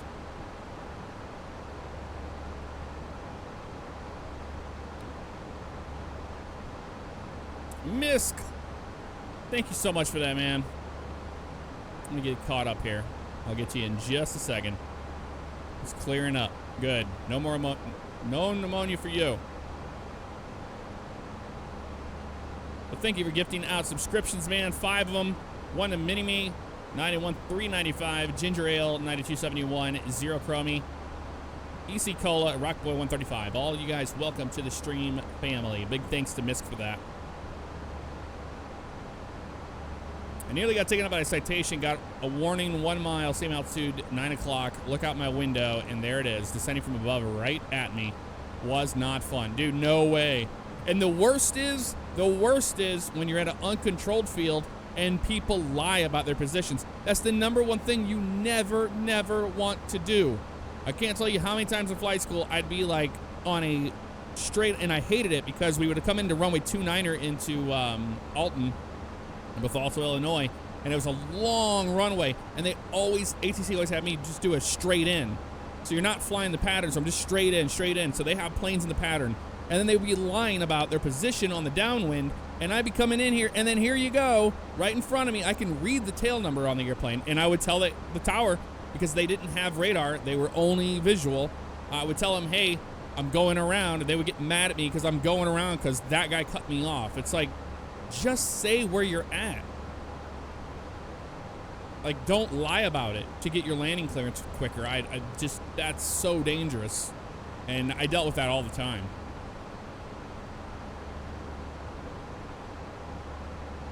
Hey, Alex, what's going on, man? We had a bird get impaled by a pitot tube a few weeks back on my flight school's newest aircraft. Went right through the center and stuck with the plane up until landing. Yeah, most of those can take a hit, but I don't think they can take multiple multiple ones at all.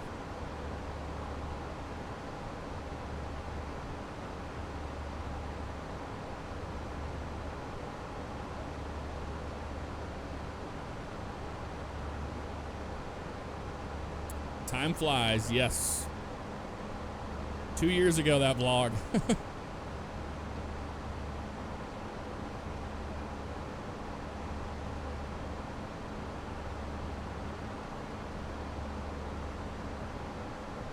A few weeks before my first solo, I was flying with my instructor and we gave a position report. Then I heard a position report from another aircraft. It was basically right on top of us. We were looking for it and looked to my front and just saw landing lights. Yep. Nope. Don't do that. We were on a left downwind and we were, this is at night. It was like, well, evening time, well past twilight. And we were given an instruction to look for this aircraft that was on final. Couldn't find him. He had no lights on, no nav, no strobe, no beacon, nothing.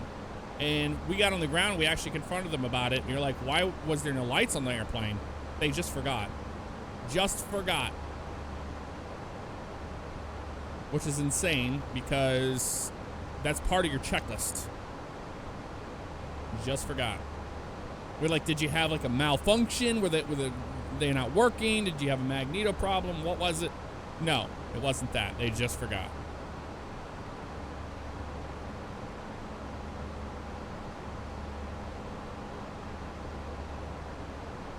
We were flying into Winter Haven, actually, and that's another time we got angry at somebody because somebody cut us off in the pattern. There were 7 airplanes in the pattern at Winter Haven. 7 airplanes in the pattern, that including tail draggers. And we were coming in from the north, and they were not reporting anything. They were from a different flight school or whatever. And they were not from this country, and they were just not saying anything at all in the pattern with 7 other airplanes. It was downright scary, and that's when I was like, man, how do you all fly this way? There's just no way I could do that.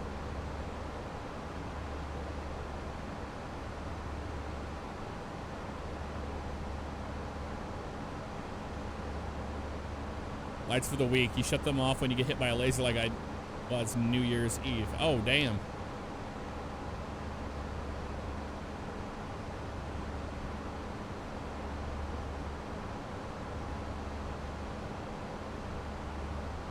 When your lights are off, the DEA doesn't see you. That's true.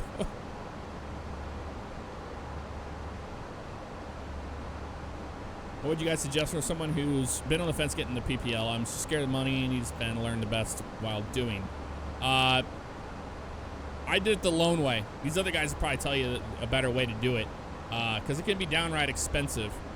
But like most people say, find a flying club, you know, do your training with that for cheap, and then you're in a flying club, which is cool because then you can, you know, rent airplanes from them and so on and so forth.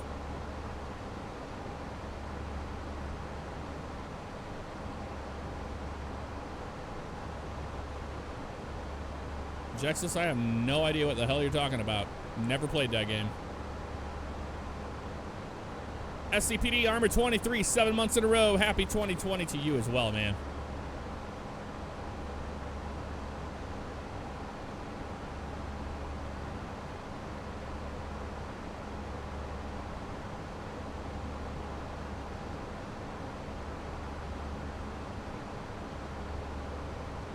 Oh, you got a flu? That sucks, man. Hopefully you feel better soon.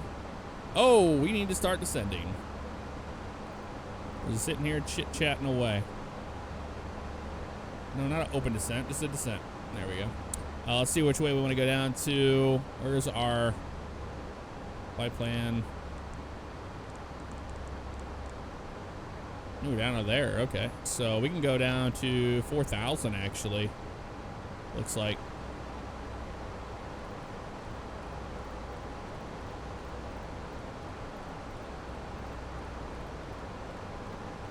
Let's see if we have a better landing than yesterday. We smashed her yesterday.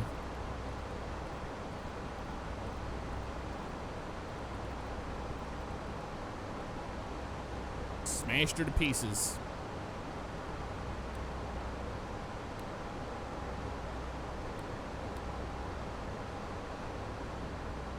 traffic 9,500. Okay, no, not a factor.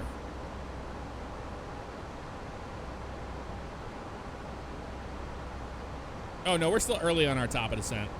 Still got another 5 miles. But we started early. I always start 10 miles out. 120 knot tailwind. I love it.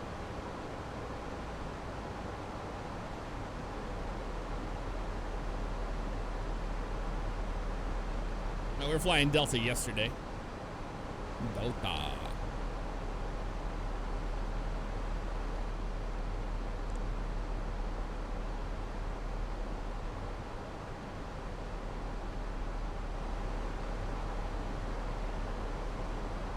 But they were jerks and they gave us a cost index of 5.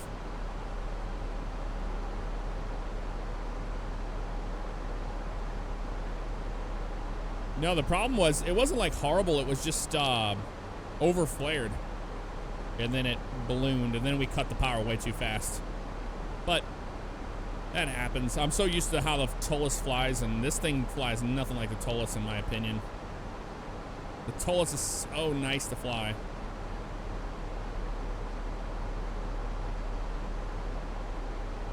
Sebastian, take care of yourself. Have a good one.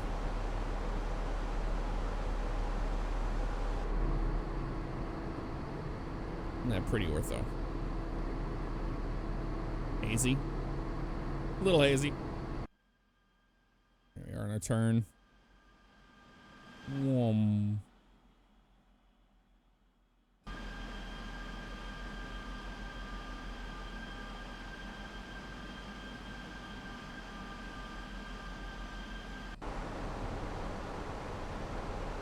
Now we got that crosswind, 118 knots.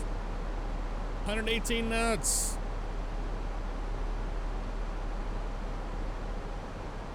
Clocky 180, 28 months in a row. What's up? How you doing today? Thank you very much for that. Appreciate that.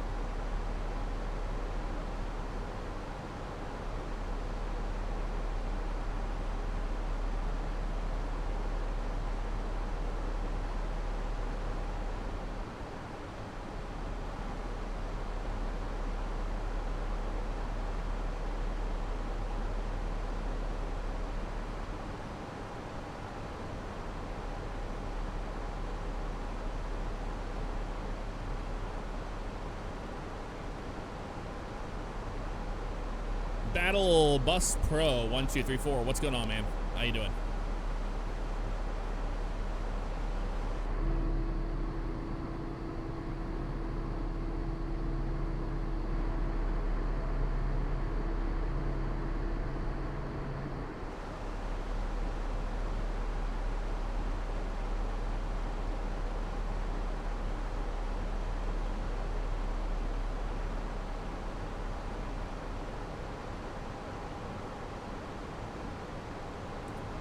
Can you recommend the 787 Dreamliner X-Plane store? I've been looking of picking it up for a while now. The Magnite, I'd wait for it to get further in development, honestly. Not for what you're paying for it right now. I don't know about that. But if you must have a 787, I get that, but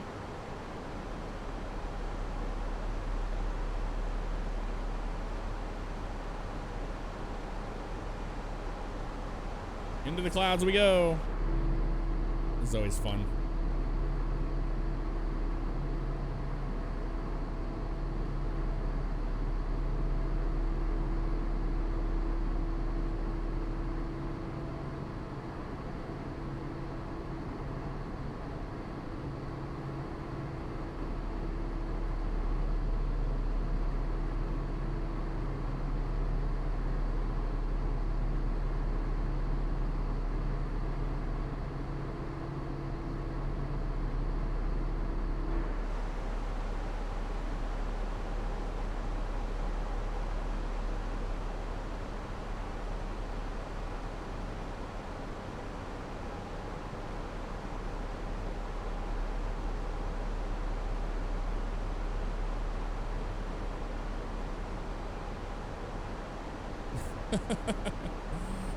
Oh man, Jeremy's on him.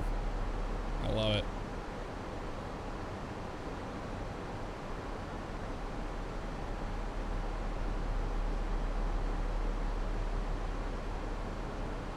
All the winds have changed to 240 at 7 now.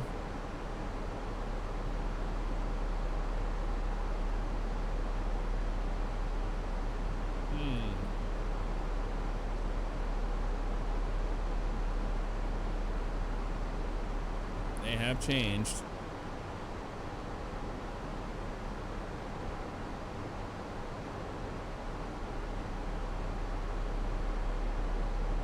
Guess we're gonna be landing on 2.8 now.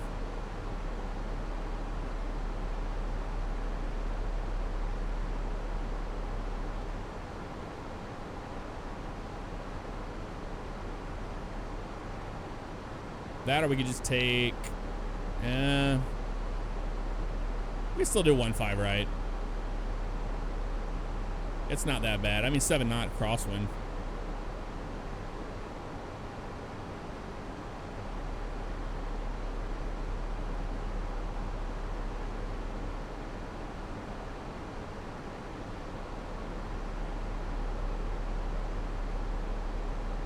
Oh, I love the Zebo. I mean, it's free. You can't beat it. Which airliner mod do you like the best? Apart from that, I love the Tolos A319. It's so good. And I'm super excited about the A321 coming out.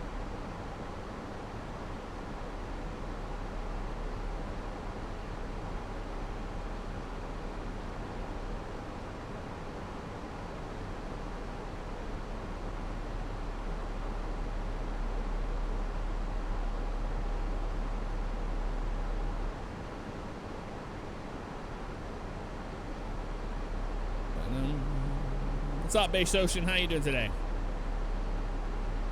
Opinion of the A320? I think it's cool. I like airplanes in general.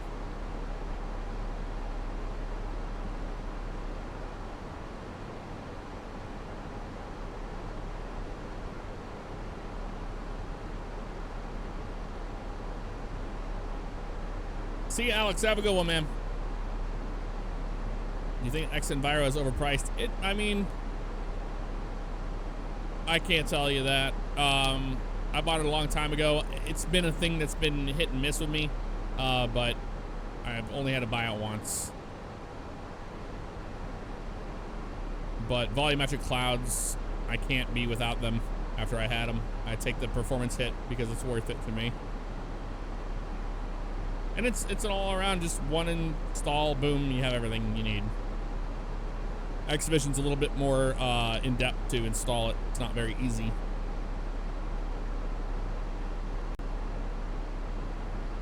Ever used Pilot Edge? Yes, many times.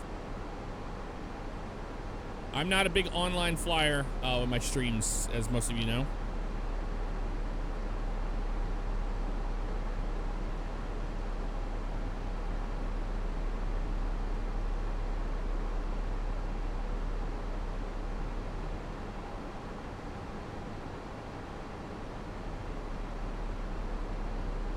And I'm not crazy because I've noticed that a lot of guys that stream flight sim have stopped using like VATSIM and Pilot Edge and stuff just because they're like, I like to just sit back, relax, fly, talk to people in the chat. They get it. They get where I'm coming from. I don't want the workload of a real pilot. I'm good on that. How did you like Echo FS, Jeff? I installed it last night, but it kept getting horrible performance from it. It runs great on my machine, and I love it. I just have a blast flying in it. And it's free.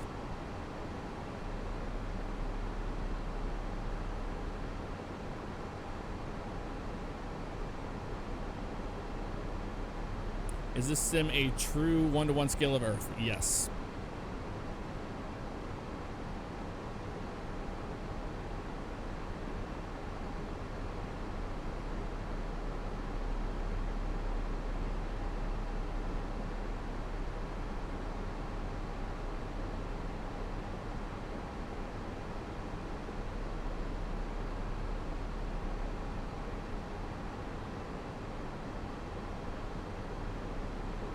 There's 18. So now we can go to the new altimeter 299.3.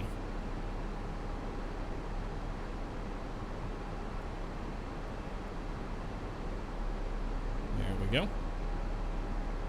Got some decels coming up near Capco.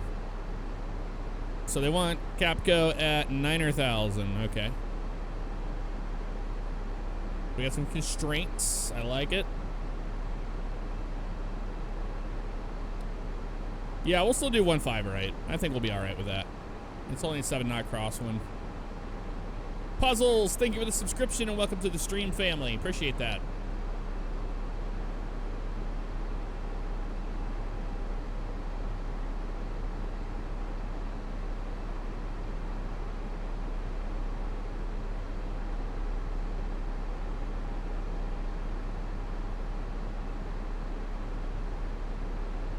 About the Hawker 4000, now you're disappointed. Oh, it sucks, man. Whenever you get a plane, you're excited to fly it, and then it's not very great.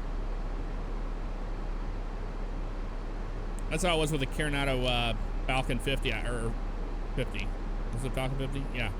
With the Falcon, I was really excited about it, but I don't fly it because it flies like a 707 to me. Not for me.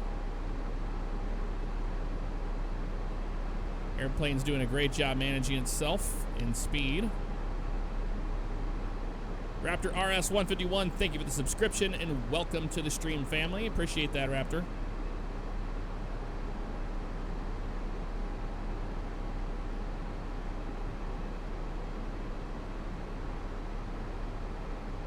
I don't know why anybody would want to fly a drone up to 400 feet in the air. That's pretty high up. That's my take on it. Which Nicole just got me this one for Christmas. The Hollystone. So I can learn drones. Instead of just going out and buying a Mavic like an idiot, you get one of these. You get an entry-level Mavic, and then you learn it, and then you can get the more expensive ones.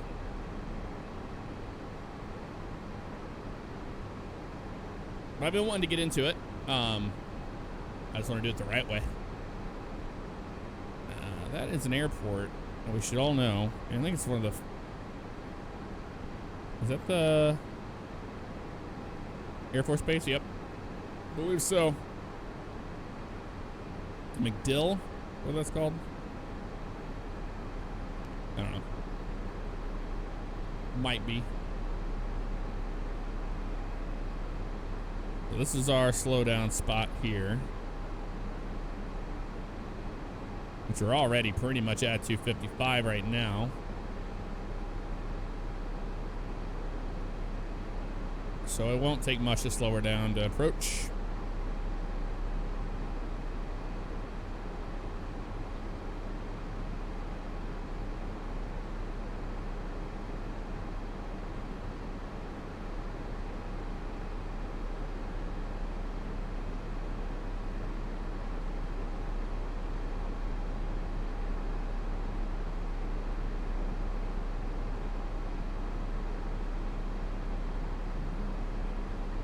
Oh, nice. You got a Hollystone as well. Very cool, man.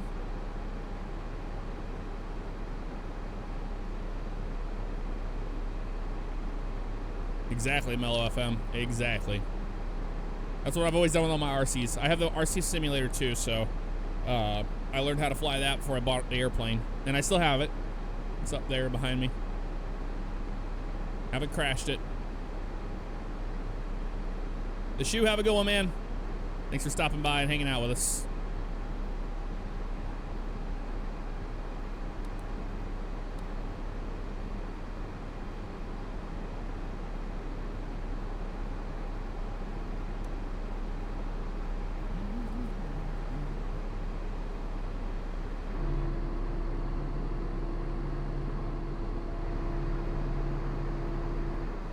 Good evening, Baltimore.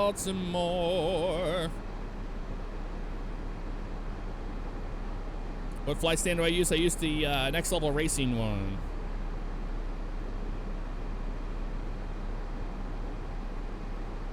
$10,000 feet.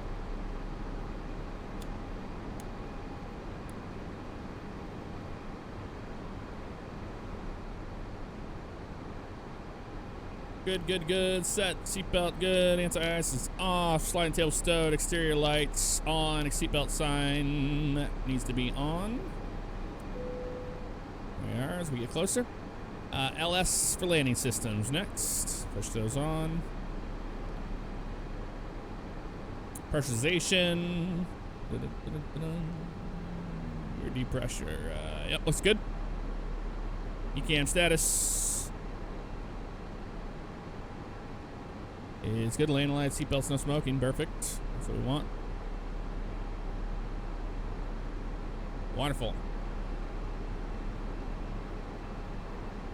Let's get into Baltimore. This airplane here off our nose is flying the star, it looks like. There they are right there. Southwest 737.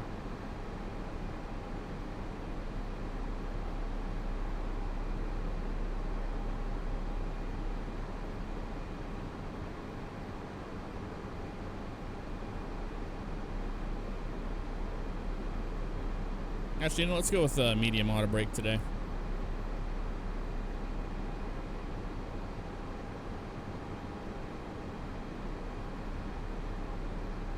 We're having a 6,000 Navy. Check UFE. We already did all that.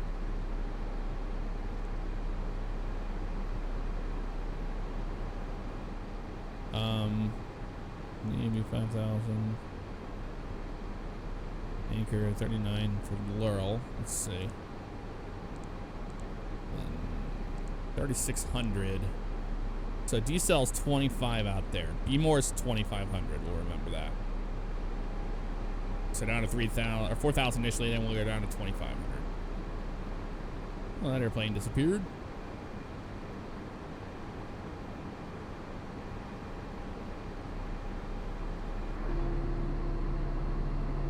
Ooh, that looks pretty.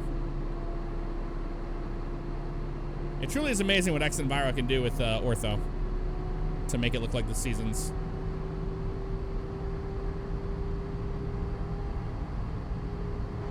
Pretty darn cool.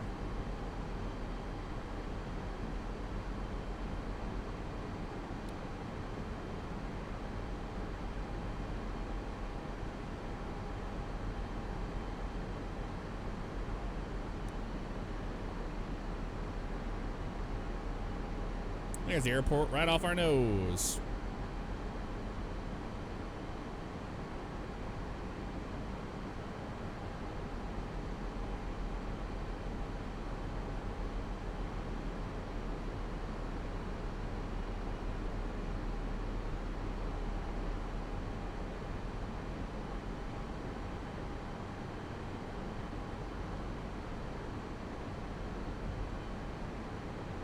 Keeping our speed up to the airport.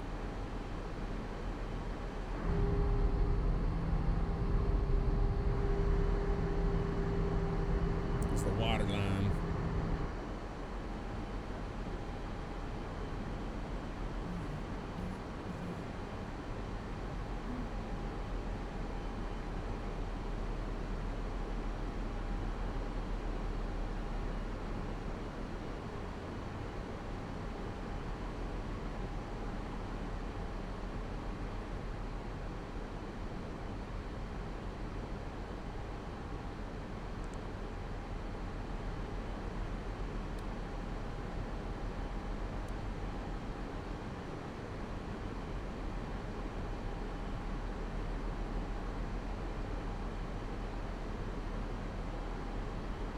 We're basically gonna go out to anchor and then make our right turn.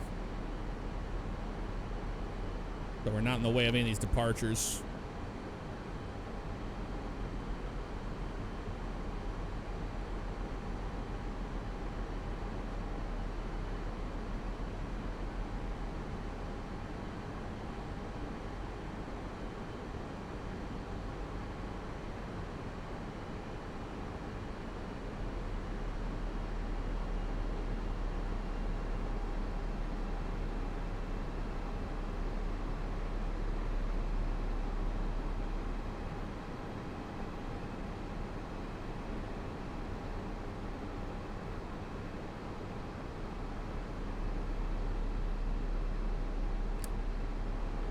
Spoilers are armed.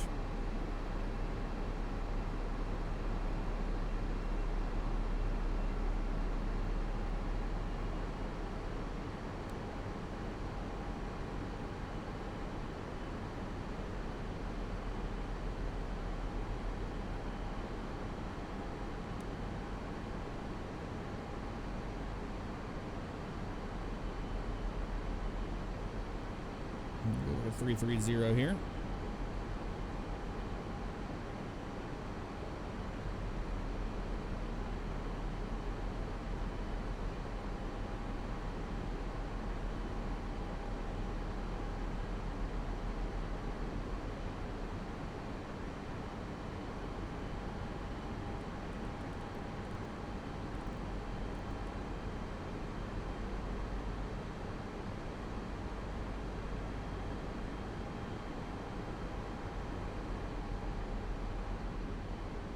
Let's see what the speeds are like. 213. 131 to Kevin.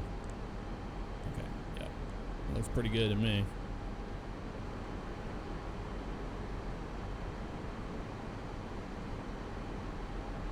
Airport right off our nose. There's Baltimore. They're blasting them off of 22 so you can see. Somebody just departed there. They should be out that way.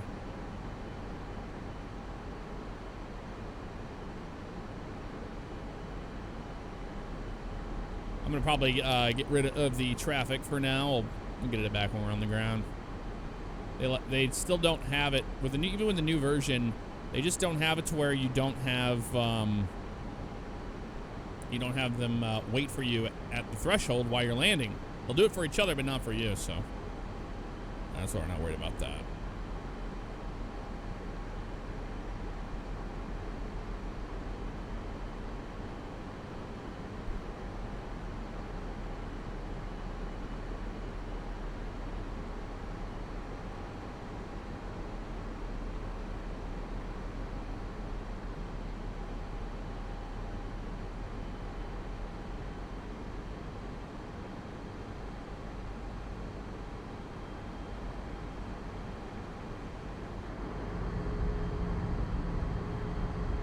Baltimore.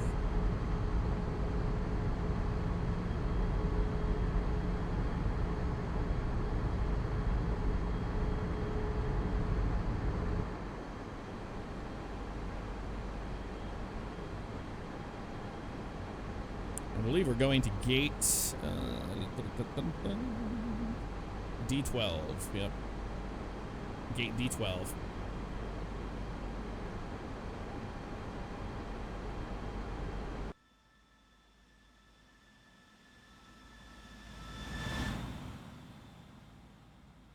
Whoosh.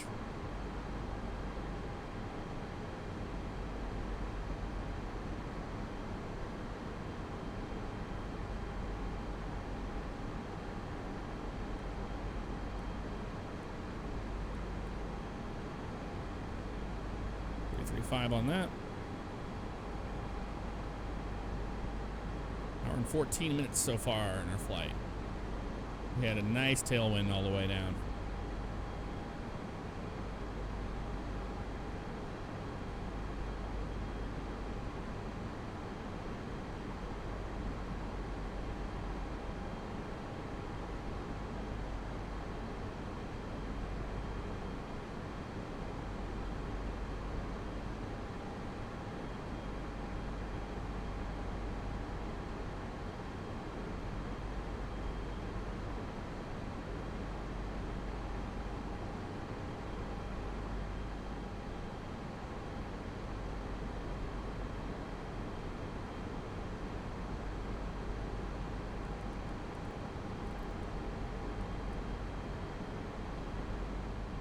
We don't need the weather radar on anymore. We know it's clear.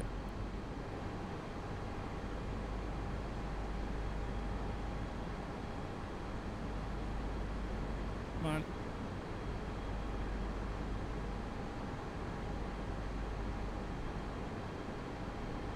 We can get into a descent there for a second. Didn't want to listen to me. Right down to 2,500.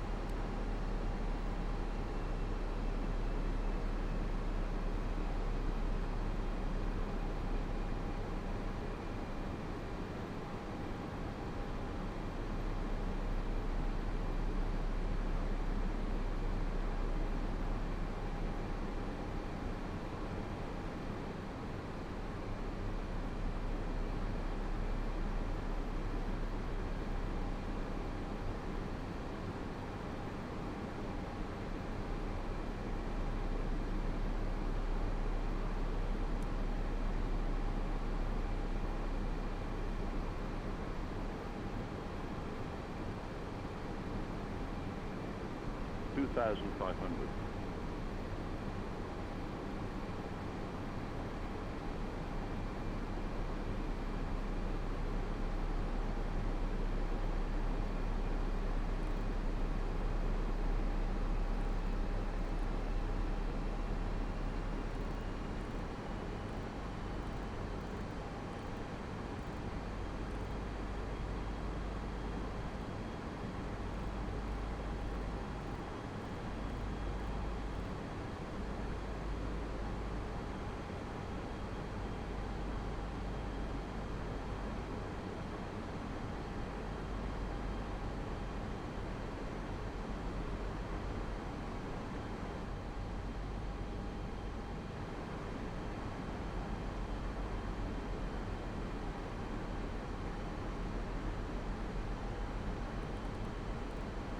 Come on, airplane, slow down.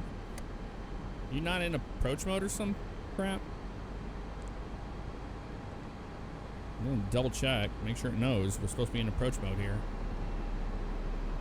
There it goes.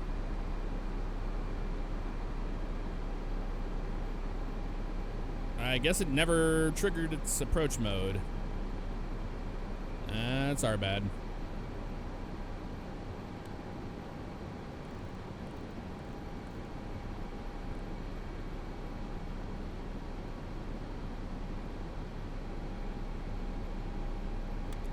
That's one.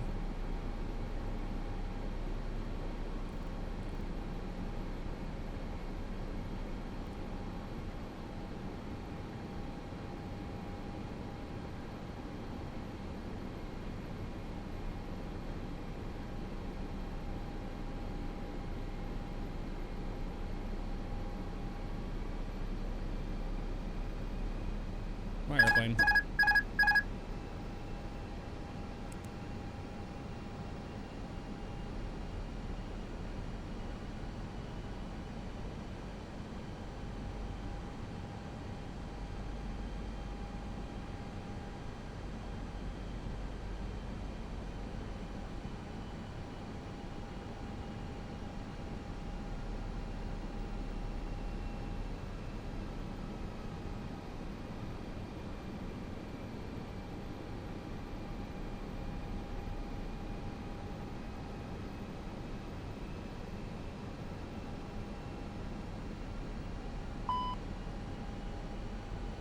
Yeah, we know. Let's go ahead and arm those suckers. Make sure you're nice and slow here.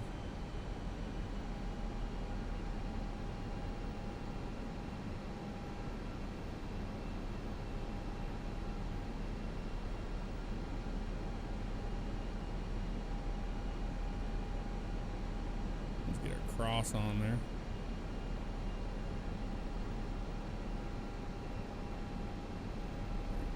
Cross.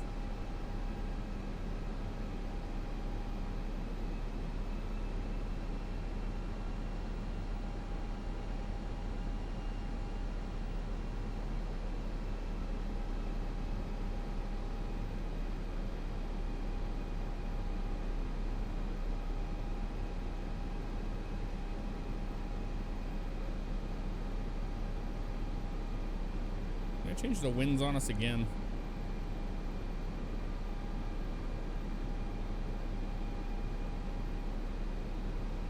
Yeah, looks like it. I'm so sick of that happening. The Mitar is never doing what it's doing in the sim, honestly, lately.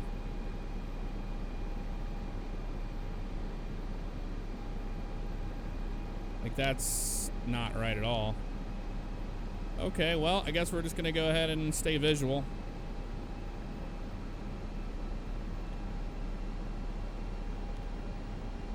Stay visual, and we're gonna have to do it right downwind for the other runway because they screwed it up on us. It happens. What are you gonna do? What you gonna do?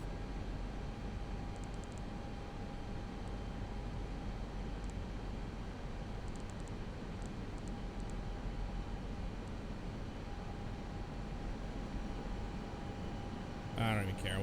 We got it.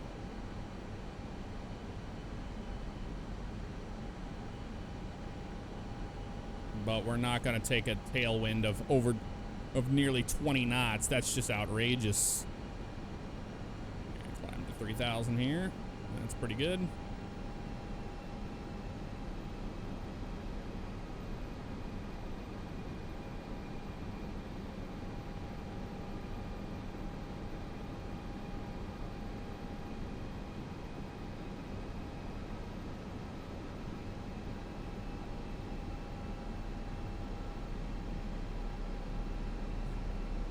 Well, we'll just land on good old three left.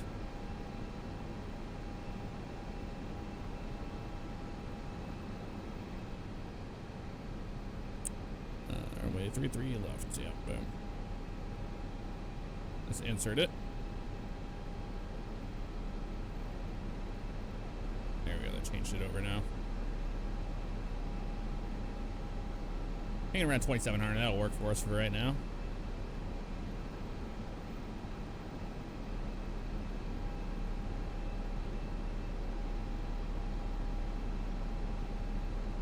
Pain in the butt, what you gonna do?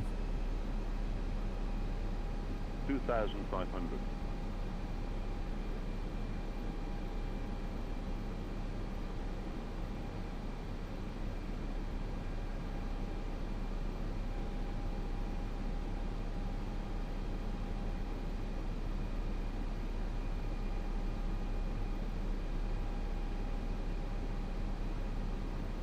I knew it was too good to be true, man. We got here super early, and now we are gonna have to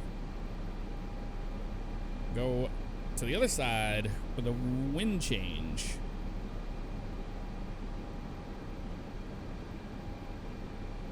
I should have just landed 2-2 and been done with it, but that's all right.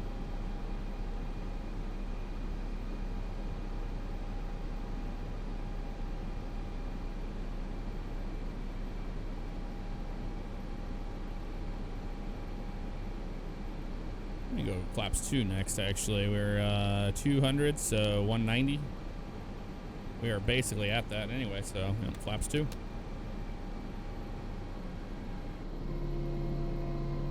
Here's the airport.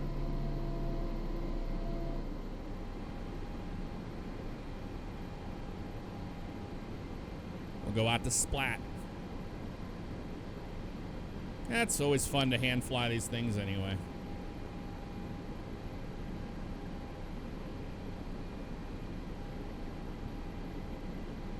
2,400 feet here.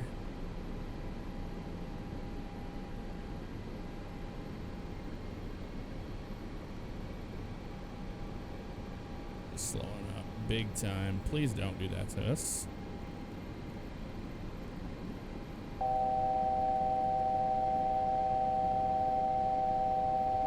What now? I know you want the gear to...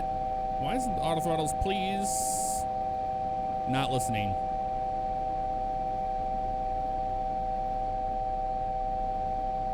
That's super annoying, man. Gear down. Make them happy. Airplane's freaking out doing stupid stuff now. I know we're not full flap yet. Gears down. Make you freaking happy, man.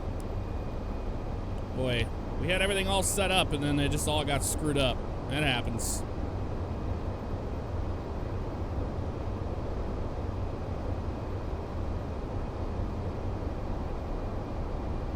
But we can easily do it.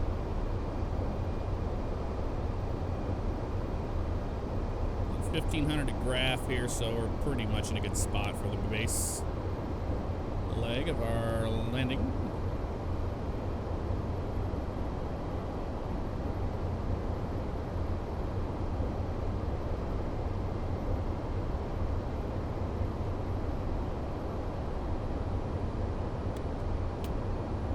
Maps 3.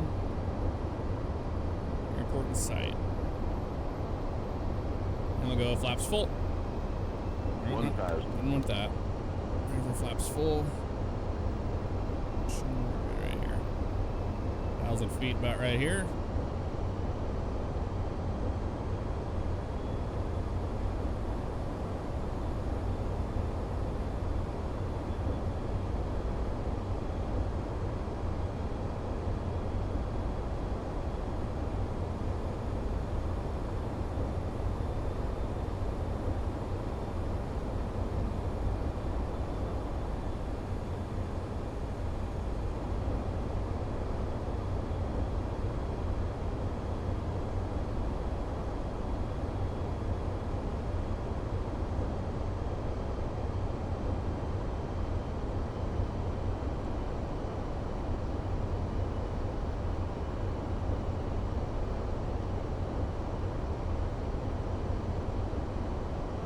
Down the glide slope, looking good.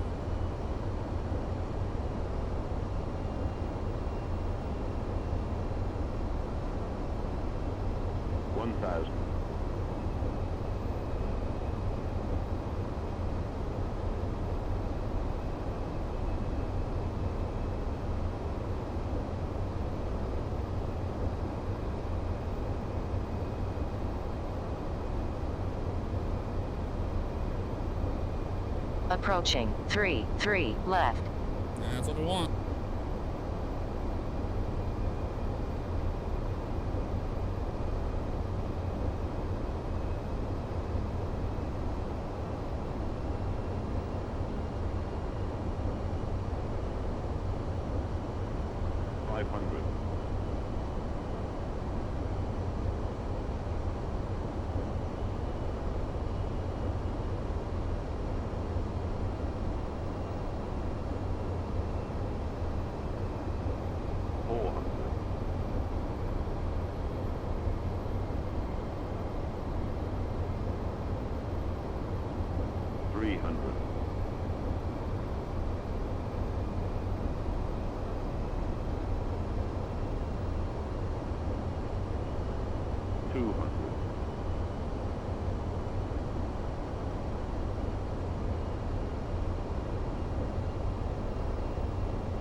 Reverse out.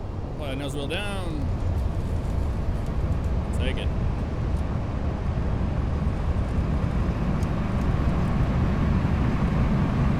Manual braking. Play the reverses.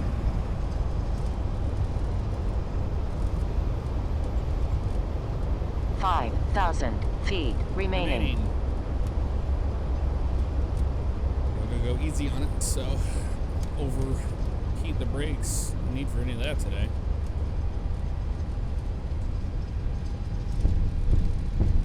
We'll go down to the next one. Yeah, we could have done a low auto brake on that one for sure. 3,000 remaining. So switch on, get that flap open.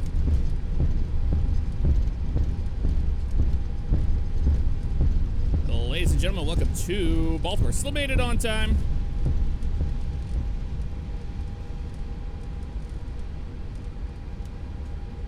"10 minutes ahead of schedule." That's what we want.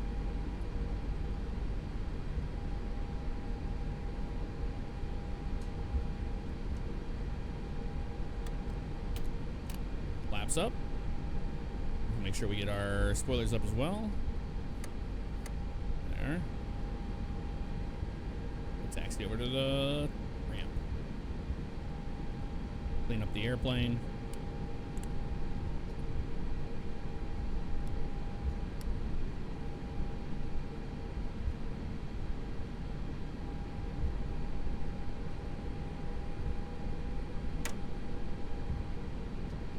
Okay, we'll get our guys back out there. The airport's hustling and bustling.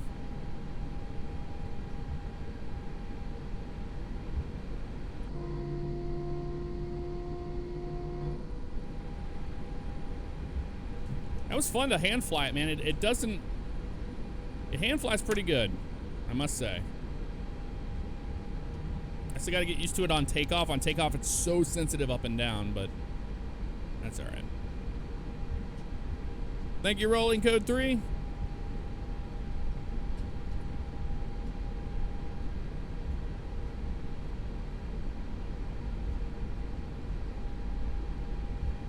Okay, let's start that up.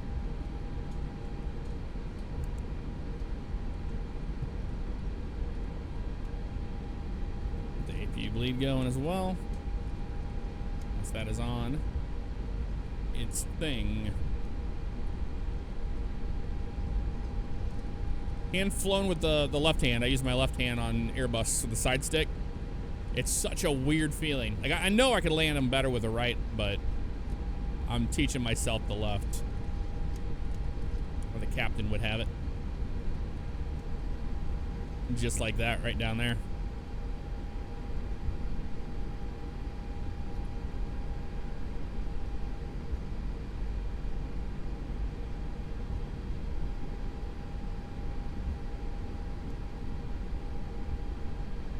Let's see what Southwest's doing. Is he going that way?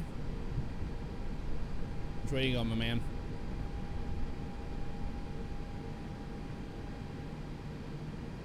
Well, he's got that Southwest taxi going, doesn't he?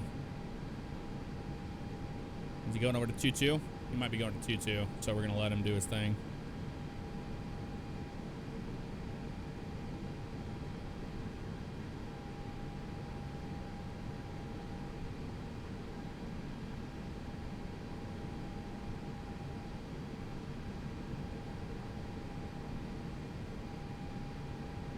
We're going back there. Where D11 is.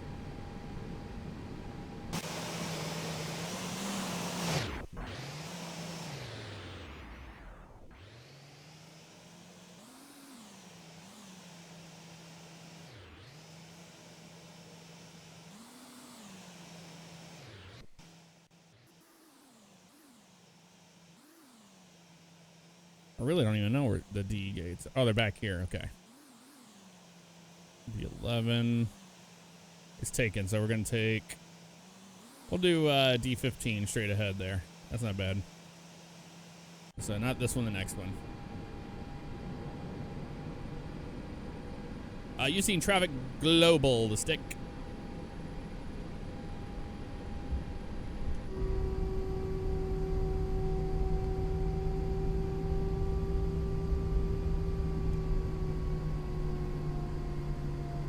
God, it sounds just like you're on board an A320.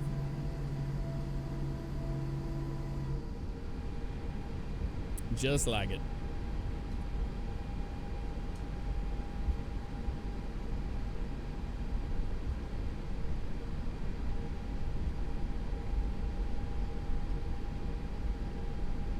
Well, it's always good to have a mulligan thrown at you, or a, not a mulligan. To have something thrown at you while you're flying. Keeps you on your toes. But with X-Plane and Traffic Global, it's never a dull moment. But the biggest problem is that the METARs I'm looking up, when I look up a METAR on Google, it's not what's being depicted in X-Enviro, and it's kind of annoying because you set up your entire flight for that. I even got our weather report when we're just like still, you know, barely out, and it didn't matter. They still found a way.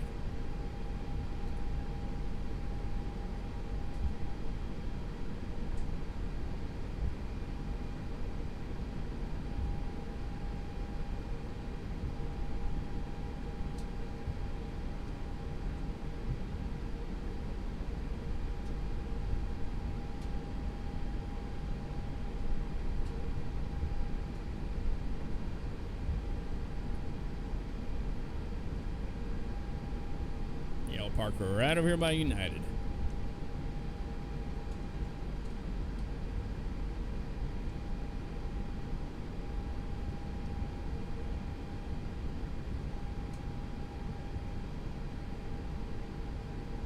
There's a truck there.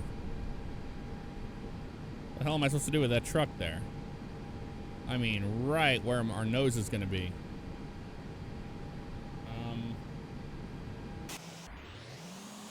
Let's see.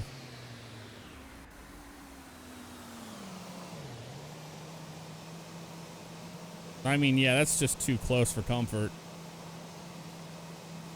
We're going to have to go with this gate over here. Yep. The one to the left of it.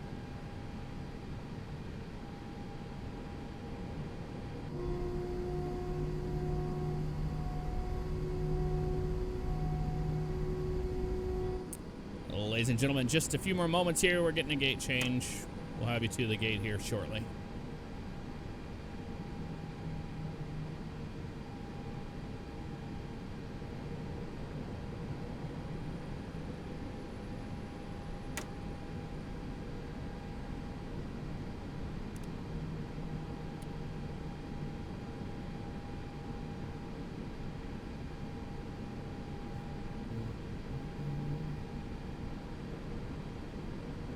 Is there other crap in the way of that one too? What is going on here? It'll work.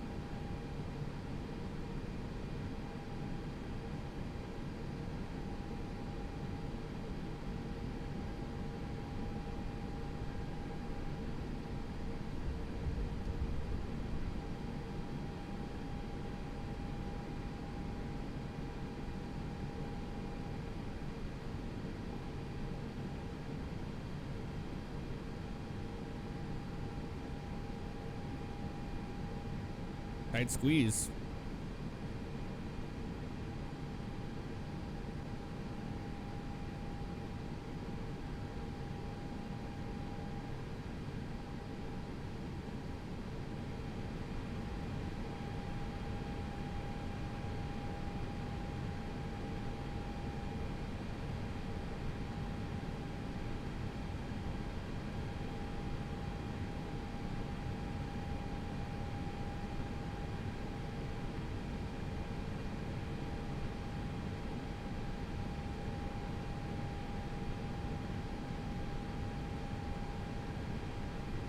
There we go. Park and brake. We'll check the replay before we shut down so we don't lose anything stupid.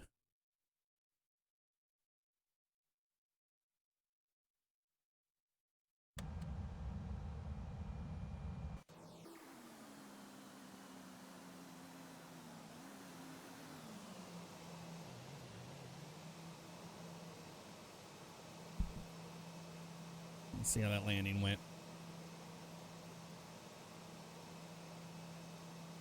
When you hear the lead marshal getting stuck in the engine, you've gone too far.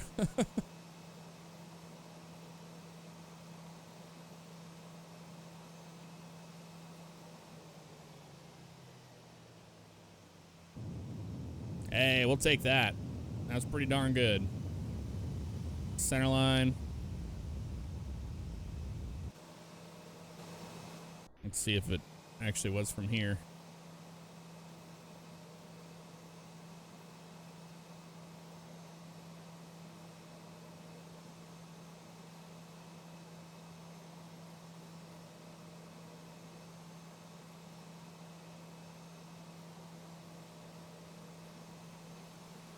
Whoosh. Threw out that little bit of rudder there on the right at the very last second. I'll take it. Right on the, I think it was on the markers too, wasn't it? Well, I'm not really sure. We'll see.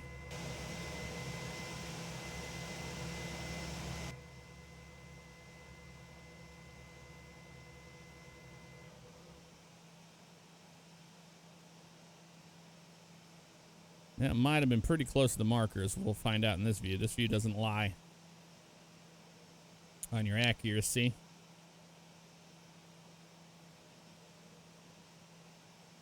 Just enough, and this time I just slid them back. Oh, right on the markers, man. That was beautiful. I like that. That makes me happy. Watch the onboard here.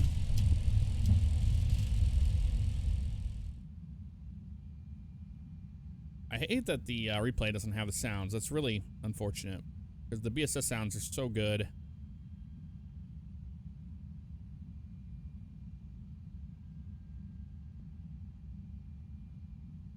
But yeah, I mean, inside the airplane, it seems much rougher than it actually is. This is a pretty standard landing here.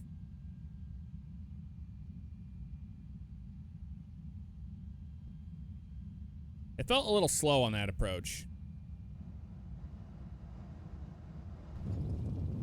No, it wasn't bad.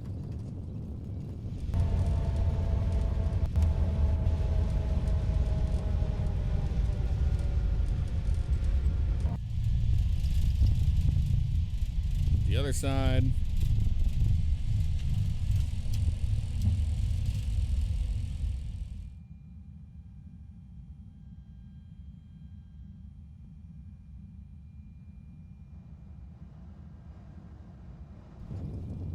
There we go.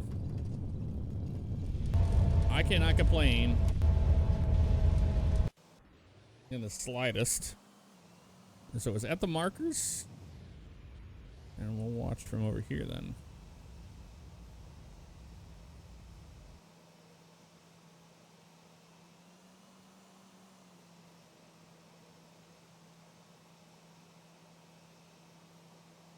Yow.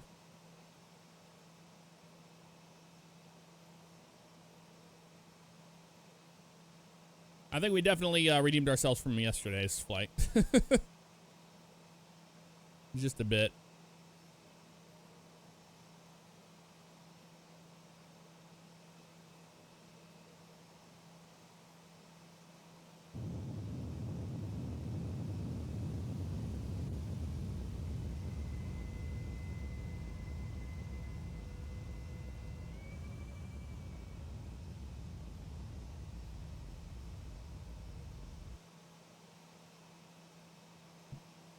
See just a little bit of that crosswind, and then we just barely pressed on that rudder right when we came over the piano keys.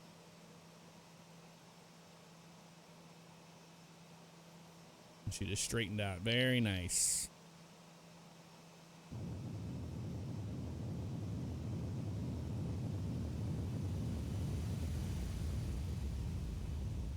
Very cool. All right. Back at the gate. 3 left. 3 left. Yeah, no, I don't think so. Okay. Engines come off. And beacon light goes off. There we go. Seatbelt sign off. And there's the gate right there. And we can even go to the service passengers and open up. There they go. Stand by for all call.